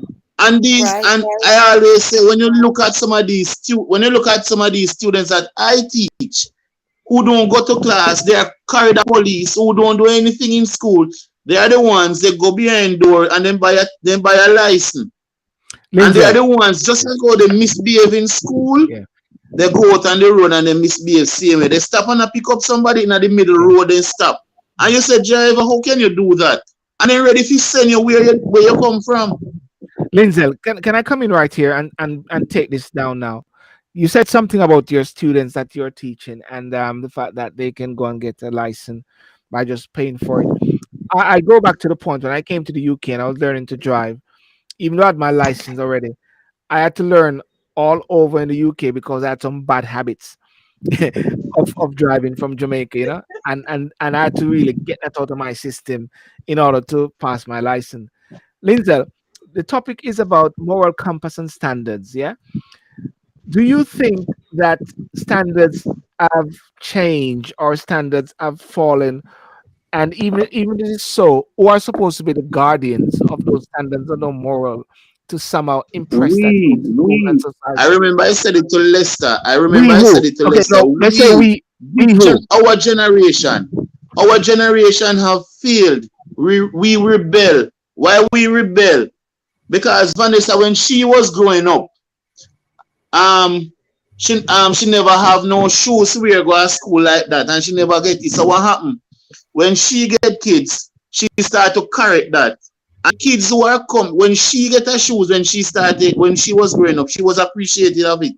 The kids that she has now, they are not appreciative of it. Why? Because Vanessa, if you broke up, if you mash up today, young people do, you know. What I'm picking up from you is that we are very hard on the young people. And we do not recognize as well that it takes a village to train a child. Vanessa, I want to stop you there. I want Lindsay. I'm going to go through persons before we wrap up. Lindsay, set out the point you're saying, sir. Because so what we feel, we generation, we rebel by not allowing our children to be appreciative of what we can provide or what society has to offer. We rebel, and so because of that, you find that a lot of things have been the whole moral standards and everything have been broken down because of we are the ones that feel this our generation. People from anybody from 35 upwards. That's where the rebellion starts. So and we rebel and we feel our society, and that is where that's why a lot of things. Vanessa, we're gonna come to you. Vanessa, we're gonna come to you. I'm gonna go to Vita now. Vita, you've heard what Lindsay said, and the salient point that Lindsay said is when I asked a question, the moral compass and the standards, he agreed that it has broken down to a certain point, and he has also said that our generation upwards, have failed the younger people. That is why we are seeing this. What do you say, Vita? Even though you're in America. I agree. And like all of us, we're all visiting and going back home because we all want to head back home. And if somebody is smart or have ambition enough to say, this is not working right here, I'm going to try a new location, kudos to them. Yes, I agree with him because the situation is that when I look at the videos from Jamaica where the police are trying to apprehend a guy and all these women are standing there and saying, let him go or whatever the case, when you hear about a guy going to prison or whatever, they found him in a woman home or some woman hiding them. Yes, a lot of us women are the problem. We're the one who raised these young men. We're the one who need to bring back morals. And that is the problem. When you're going to condone somebody assaulting an older woman, and then you're going to say it's okay. That's the problem. He didn't do anything wrong because he did not hit her. The problem lies with us. Yes, and we need to be accountable. We need to take responsibility. And when is that going to happen? If all of us keep saying that, well, the government not doing this and the government not doing that, nobody's taking responsibility. I grew up in a community where it takes a village to raise a child. And we behave a certain way. There is no standards, no moral, no ethics, nothing now, the way they're behaving. I grew up where I get up and give my seat to an older lady, respect and don't curse because they're elders around. It doesn't matter my age. I still do it now. And respect the elder. You don't have that anymore because we are saying it's okay. We are poor. We don't have it. We are angry because the government not doing for us. This handout mentality where you want the government to do for you and not doing for yourself is where the problem is. That's what morals, the morality of Jamaica is down because of the handout, because the government is not doing it for you. Okay. I leave my case. Jody? I'm happy that somebody else apart from me said the same thing. We said it last week, that we are to be blamed. And he's right, 35 and older. Because the standards that we grew up with, we didn't pass them on to our children. And children are having children. And so there's a breakdown. And I keep saying that the breakdown in our morals is as a result of the breakdown in the family. And I will not stop saying that because so much has changed in our family structure and morals and values that generations are literally, there's a literal water down of what exists. And those families, even though we like to talk about class here, speaking specifically to Vanessa, these families that are of a certain class that carries on a legacy of discipline and so on are usually people who are more stable. They have a stable family system. They have a certain earning class because they don't have to deal with, and you think that the privileged kids are the kids who get away with things. And the funny thing about it right now in the Jamaican society, it's the other way around. It's the people who have a stable family structure, have economic stability, tend to have children who are more set out in their goals, who are more respectful because they have grandma, and grandma is going to say, listen, but everybody wants to be their own man and woman. By the time they're a certain age, by the time they're high school, because mommy is your friend now, because you're just of the same age group, you're wearing the same clothes, you're dressing the same way, you're going to the same party. There's no respect. There is no there's no moral compass because we're all doing the same thing, living the same lives. How can I? You see, I'm kind of one of them mad ass mothers. If my 11-year-old said he wants to lose in place, I will lick him down because he knows that he doesn't pass in place. And once I get rough with him or I change my tone of voice, he knows what I mean. and he knows not to cross a line. And if he does, I'm not afraid of where we are. Yeah. Because you're the child and I'm the mother. There's situations where I've been in a taxi, Vanessa, and I hear a child speaking to a mother, and I have to look around and go, like, really? My children to be very vocal, and I teach them to speak up for themselves. They have to know when and where. TikTok, them could have learned it from TikTok one more time. The woman, not in my house, but if that is my standard. Do you understand what I'm saying? So I will go back to say, Vanessa, that the family structure has changed. And because the family structure has changed, a lot in our society has changed. And until we have some stability in the homes, in terms of discipline, in terms of morals, as to what is going to happen to your children, then it will reflect in society. If your child is openly, like I used to do this, my office used to be from Olive School, the first office I was at. And I used to hear the children. This is primary school. I used to hear the children coming from school and they're talking to each other as adults. When I say they're talking to each other as adults, they're cursing. And I look out my window and I said, hey, who was that? No, miss, we're sorry. Is that one over there? So I was saying it is that one. And I said, didn't I tell you guys when you're passing my office? None of that. These are primary school, and they respect me because I correct them. If nobody's correcting them at home, they continue to do the same thing. And then stuff damage, so they think it's right. Yeah, and I'm sure those children. Understand what I'm saying? And I'm sure those children appreciate you as well. And they one love good thing that the government did was to ban the slack lyrics them. But I wonder how we're going to implement that when them have Chanel, God bless her soul. She said she going to turn Christian now, but she have the squeaky rocky about what is something name what they have and them dep on the squeaky and the penis and them dep on TikTok and everybody are ride it off and a big old woman them here with picnic. I'm sure say the picnic them dep on TikTok and what the squeaky pum pum to and all them kind of things. And the government the other day took a very bold step for once never to take up for them now in banning the slack lyrics off of the radio and the scammer lyrics them. And that is a step in the right direction. Let me look at some comments. Let me look at some comments here. Michelle Clark said, Venice, I don't think you're going to win with this panel. Majority of them are JLP. They believe in party before country. That's a comment. Let's the person comment. What about the policemen who are taking side cash instead of giving the tickets? Michelle Clark, let me say I'm neither PNP or JLP. Lies.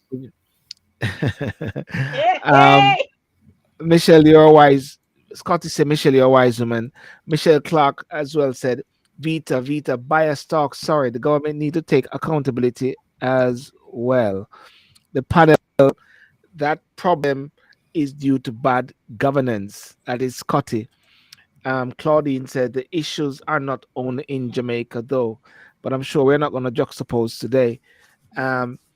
Exactly, Claude. I was just about to make the same comment. You're right. It's not about Jamaica only. That's what I set out earlier today. Gone are the days when grandma watching kids. Grandparents are still working. Wow, that's a powerful one. Grandparents are still working, and both parents are now working as well. You see, I think what we had before in the past. And because people are all over the world now, we don't have that family community which is rearing and growing the children.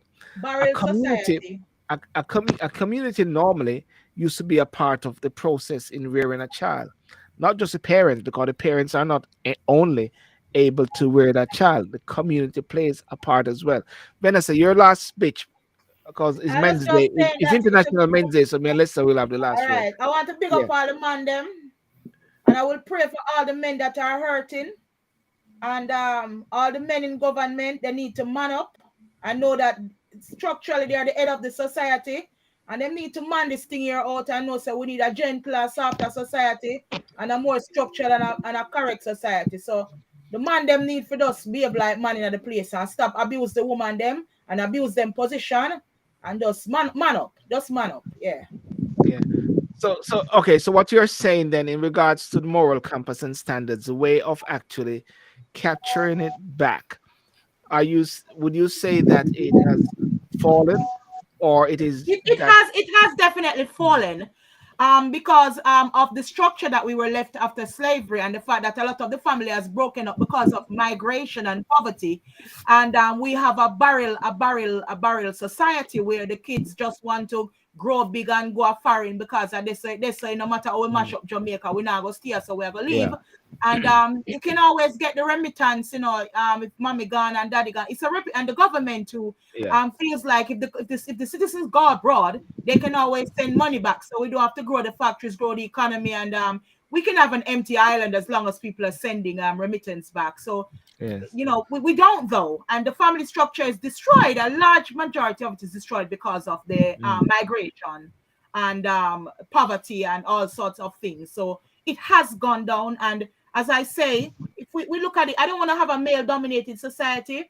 I wouldn't say that, but fortunately or unfortunately, men are in majority of all these industries and all these issues that we're talking about. They're in the majority. So I'm gonna put the baton back in the hands of the men, and for them to use it when it is, to tighten up the system, because we have to hold the government. We have to deal with all issues at all levels. Families, get back your house in order. Man, stop breed up the woman them and run left on the picnic them, right? Government who in the parliament, if the MP a beat up him wife, him need to stop, because I'm a set by the example. Yeah. The police them need to stop take corrupt money. The government need to sit down now and know, say we are 60-year-old now, and no PNP, no JLP, a one Jamaica thing. The whole we have to work together. Opposition must hold the government accountable, and government must govern. Because Jamaicans are Usain Bolt are run left the world. Jamaicans are leaders. We are strong people. We are bright people. We must can get it together, and we can start here. So now, cause it's not too late. The world not done, and I don't know. Life goes on. Awesome. Well, let's just speak. Somebody said they want to hear from the green hat man, but we don't have any green hat man. So No, but me change my hat. Them not gonna beat me up. Them not gonna beat me up. You're ballin', are you Rasta? We have hat for days, We have hat for days, You can't change them out, The wardrobe change, Lester, and make me dizzy. Like a seven suit or 8 suit gone. With one hat. Right? You can change them out. Right? You can change them out. You can go more. You understand? We can go more. Okay, ready. Okay. You can go more. Catch your hat. Which hat you gonna come on to know? None. Keep the ball. None. You're not a Rasta, Tom. You're not a Rasta. You don't have to be trying to be Rasta. All right. go on, Lester. Go on now. Yes or no? We respect everybody's opinion. What I would like more is that we do a little bit more research, because just at the tip of your fingertips, you can get accurate information, right? Now, if we were to listen to certain members of the panel and certain members in the comment section, you think that Jamaica is a failed state and it's a bundong and nothing good now go on. You alone say that. And so it is unfortunate that some people portray that image, right? Now, let me say let me say let me say this. The moral decay, as Lindsay rightly said, is because of our generation. We were the last to be really disciplined. My mother used to use anything nearest to her to beat me, the nearest thing. So whether a knife, whether a shovel, whether the fridge, whatever, the nearest thing to her, right? And I never look at it, and still don't look at it as distracted in the silver. You need to focus, man. So I never look at it as child abuse. I never looked at it as she hated me, right? But when you look at this generation, what is available to them, it is I'm talking like our children, right? Uh-huh. It is the most advanced society in the history of Jamaica, the most technologically available Yeah. in everything, right? Now, what happened is that the interest of the parents, have wandered. Now, we as parents want to be friends, right? So there's no borders, there's no control mechanism, right? When my mother little, when me little, me beg for somebody come call my mother like a friend, come check her, because I can sneak away and go play. Otherwise, some that there's no free time like that. You understand me?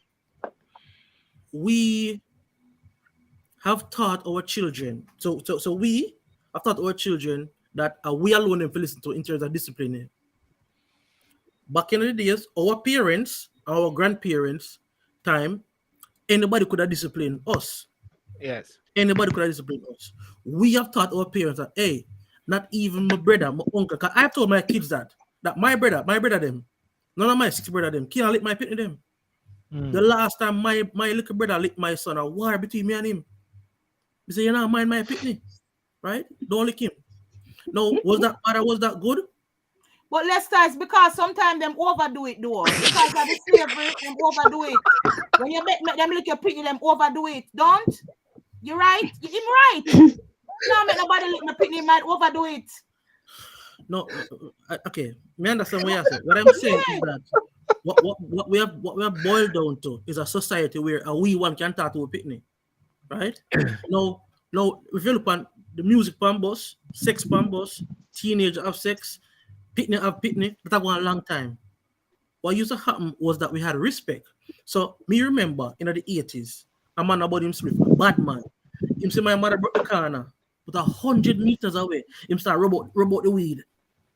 Him walk go meet her, carry her bag for her, right? Them youth nowadays, our children, right? Them a juke her with the star 9. Mommy, you don't know the thing already done, mommy. And them a take off her ring. Them a go in her pocket and say $100, take out the $100. The difference is that we, our age group, 35 and over, has created an entitled society. Entitled. Them things say, whatever them things say them forget it. No, that is why we can have these types of protests. Just imagine, you have done a criminal offense and you're going to protest that you don't want to be prosecuted. That is it, you know. We're not talking about the amnesty. I'm saying you're protesting that you don't want to be prosecuted. How can you commit an offense? Are you going to say to the government, I don't want to be prosecuted? That means that the murderers, them, the scammer, them, the thief, and the rapists, them can also say, hey, I don't want to be prosecuted also. This is what I'm saying. When we look at learning, children don't take learning serious. You know why? We don't show them to learning serious. We don't. Because you have had persons who say, you know, I have to go to school, School is for everybody, You understand me? You can't do something else. Our generation, our parents' generation never told us that. Yeah. Right? I know people who are age 13 have never been to school. 30, you said? 13. 13. Never been to school. Right? Now, the thing is, the moral compass of our generation, right? We think, say, we parents butter we have one shoes. Because me used to have one burgundy shoes, I want a barefoot pants, one gabardine in barefoot pants, right? I'm used to wear them go everywhere. My brother them. How come you never told me that before? What a lady. That's all big thing. If you compare here, come take detail here, them things. My brother them used to hand down clothes to me. Just imagine that, say, your brother wear a shirt for 2 years, and you tell him, say, you see him run up and down, you see him do something, you have to say to him, say, yo, man, where you don't get that shirt there, I'm not telling you, you tell him to don't wear that shirt there, get the shirt. Me and my brother fight already, Me and my brother fight already, because him tear the shirt, and I say, my John, I'm going to get the shirt, and I wear the shirt with tear now, You understand me? Fight! Tear up by t-shirt. But these are the things. So we come up now, like my son.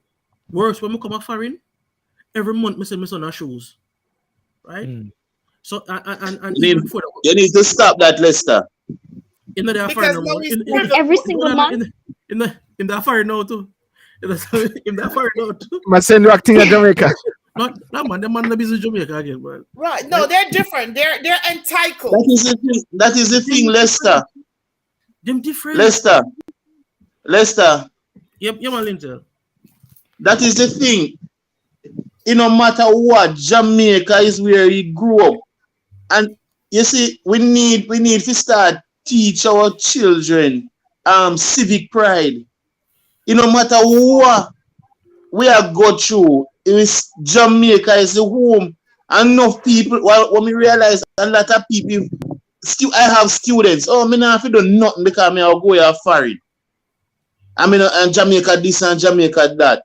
Jamaica is our home. We learn to appreciate it, and that way they'll be better.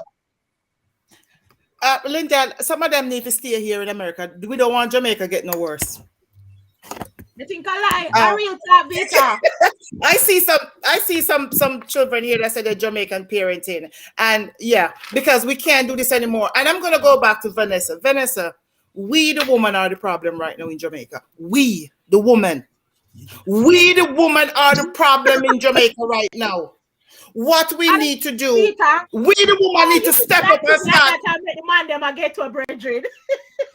We the woman need to stand up. So you're happy right now, you know? No, but you know what? I say this all the time. We the woman need to, happy.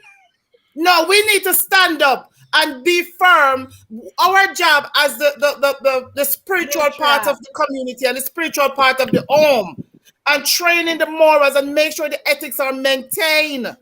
Well, we need to do that. Over the taxi, Vita. Maybe we need to run the taxi team. Maybe we need more woman taxi driver, more woman parliamentarians. We need more women in them industries. So it's too agony right now. Too much bull. It have too much bars in the taxi thing and the parliament and the whole thing. It needs some more gender quotas. In them industries, we need some females. Can I say something on this? Yes, Jody, go ahead.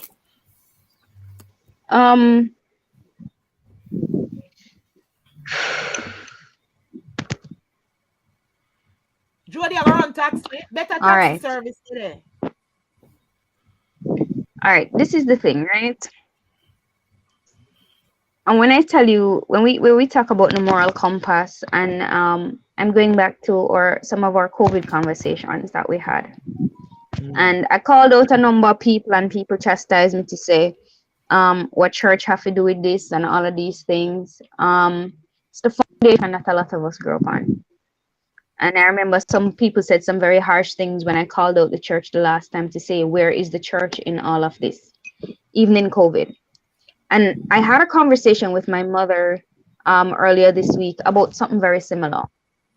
And I said to her, what we had was a foundation that the church took on a lot of the responsibility of maintaining the moral standard. When something went wrong in society, the church had something to say about it. Pastors had something to say about it. One second, Lindsay, let Jody finish the point. Sorry. Them will lock up pastor. You can't see them. Jody, finish your point, Jody. Sorry.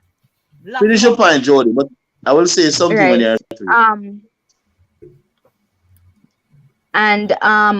And when I say the church had a lot to do with or moral standards and values, it's nothing we can take from it, because it actually made a difference. And we see where it made a difference in terms of what was, even when we spoke about the whole, the media blocking certain musics and stuff, because it was the standard back then, there are certain things that were not allowed, because guess what?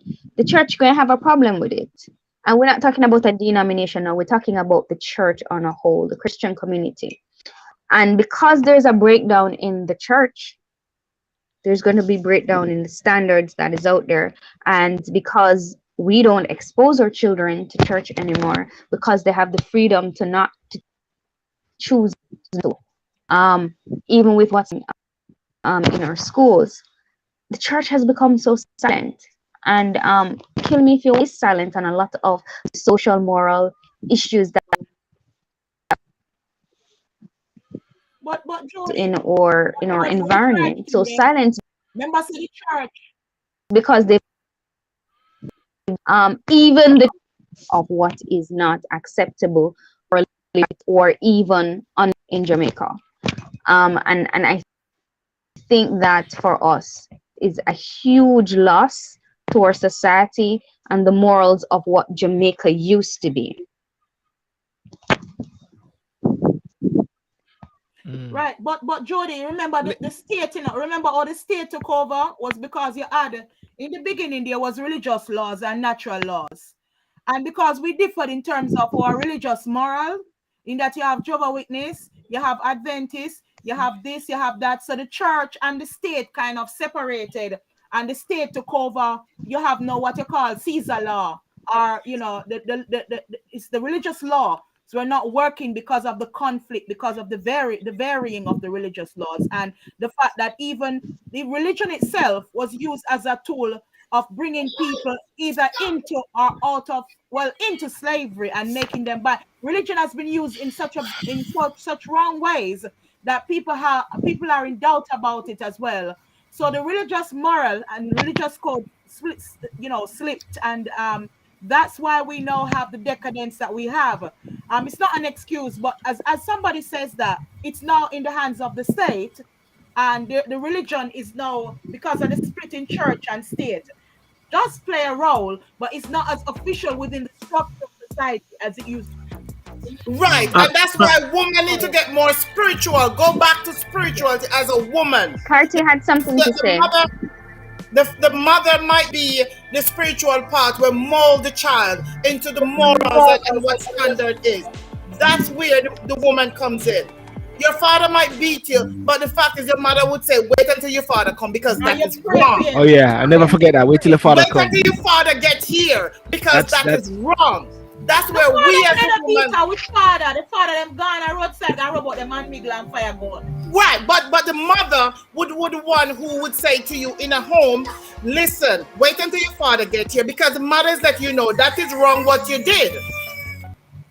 No, I tell the father don't no more, that gone. Yeah. Well, I'm here. Right. I'm here. Again, Vanessa. Gonna wrap up. So Yeah. one Carty wanted to say something. I was Sorry. Yeah. Carty wanted to say something. Yes. Please. Yeah. Okay. When you were finishing up, you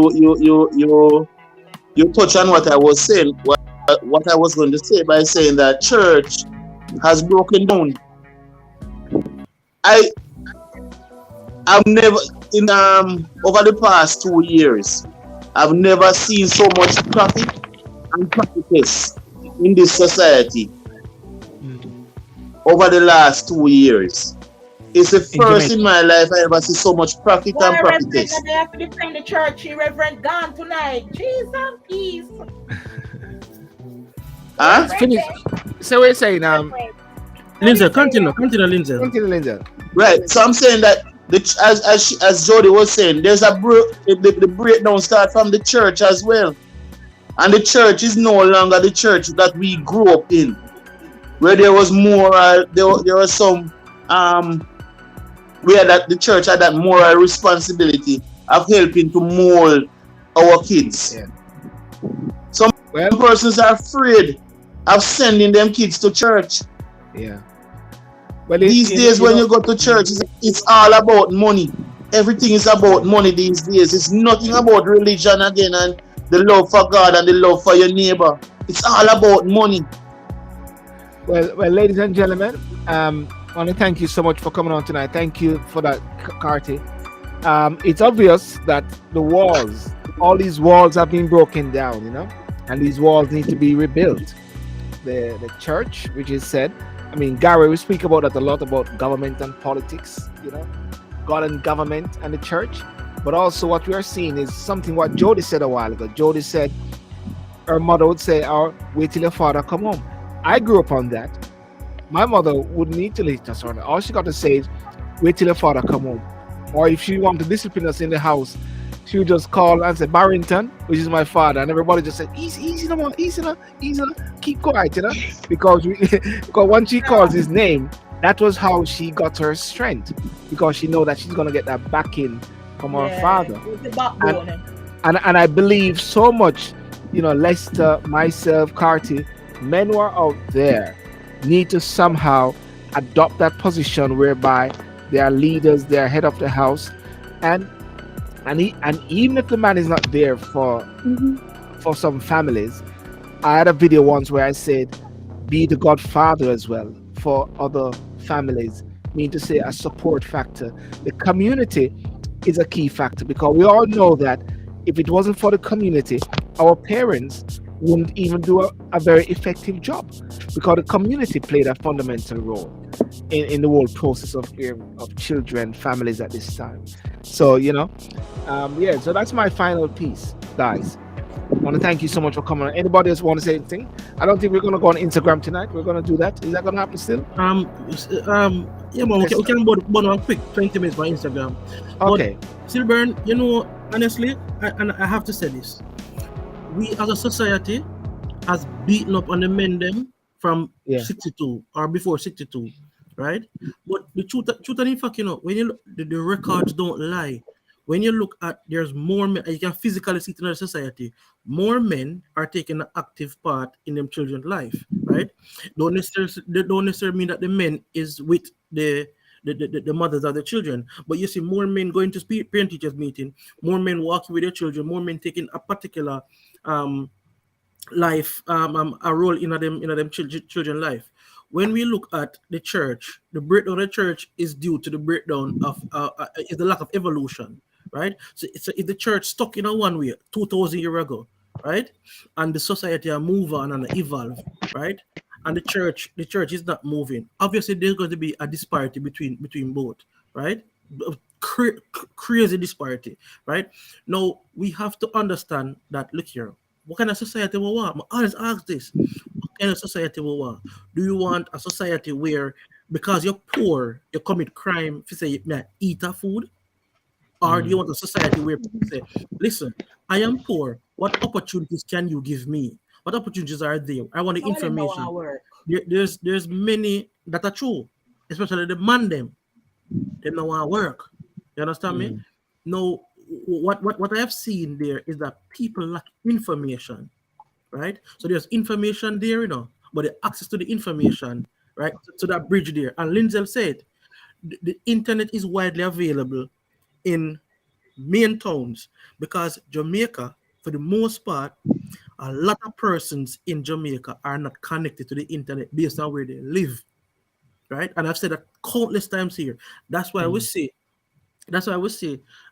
where Yusuf is going around and putting up these Wi-Fi's, these hotspots areas in rural Jamaica, right? Now, we are a society where we know streamline. Now, if we try to streamline the society, Silburn and the rest of the panel, you're going to hear a dictatorship, right? Me rather have some type of tight control. We know why civility is there. You cannot have a person, whether it's a Chinese or African or a black man or a white man, he might have a business place. And because he refuse to pay extortion, your moral compass will tell you, say, yo, he might violate, the Chinese boy have to pay up some money, Yeah. Right? His moral compass, is that the Chinese boy coming at our place and boy make millions, and you put 9 shot in him. You understand me? These are some of the things I'm saying morally as a society, we're bankrupt. Now, how can a police or a government stop that type of thinking? We can't stop the action, We can recover once we have infrastructure like cameras and stuff like that set up, building codes where cameras are triangulated all over the place. We can catch the perpetrators, but we can't stop the person from doing that. Now we have these scammers who make crazy amount of money. Yeah. So if a scammer make 2 million a week, 500,000 a week, how you gonna hold a scammer then now? Put him in a jail. When he come out of jail, you're gonna tell him, say, go work for minimum wage, which is $9,500. Okay, it not equal out. We have to decide that what kind of society we want, right? Now, where are we going to go? Where do we want to grow to, right? What are we exporting to the world? What are we showing the world that we are? Many people here in Europe tell me that they want to go to Jamaica, but the crime And what me gonna say to them? Say no crime, no did it. Me tell Yeah. them, say here. Once you're Let's say some of them need for go on to, because let me tell you something now. Jamaica have tourist area. We don't have nobody now really. You have few little incident, but nobody now really. You see them too. You see Yeah. them. You go to the courthouse of England here. You see them have a whole heap of crime, but them don't publicize it. We every little cockroach dead because of the lazy journalism. Yeah. Blog something. And England full of crime. If you go to the courthouse, more All right. crime. See you guys on Instagram. See you guys on Instagram now. Me agree on something for this, sir? Yeah. Me agree on something. Rain not gonna fall. Jesus Christ. Well, hold on. We're not far because even Michelle Clark's agree. Let's say. The Grammy now. 5 Jamaicans go up for Grammy. Music, sports, tourism. We there. Yeah. And the tourists here are not what a crime, not a problem. Shaggy a Jamaican? Stop telling lie. Shaggy a Jamaican? Eh? Shaggy a Jamaican? Who? Shaggy. If you're not Jamaican. All right, ladies and gentlemen, it's a beautiful Saturday night. You ask him now, tell us say it wasn't me. American bookie man. Well, I tell you what, him allowed, to better himself. Well, ladies and gentlemen, thank you so much for coming on this Saturday night talking sip. Thank you, Carty. Thank you, Lionel, Missy, Beatrice, Jody Marie, Vanessa. I just opened the line over on Instagram. Michelle, join us on Instagram. Scotty, join us on Instagram. They say they want to do an after party there as well. So peace out and have a good night. Boom. See you guys on Instagram. Okay? Cheers. See you later. See you guys.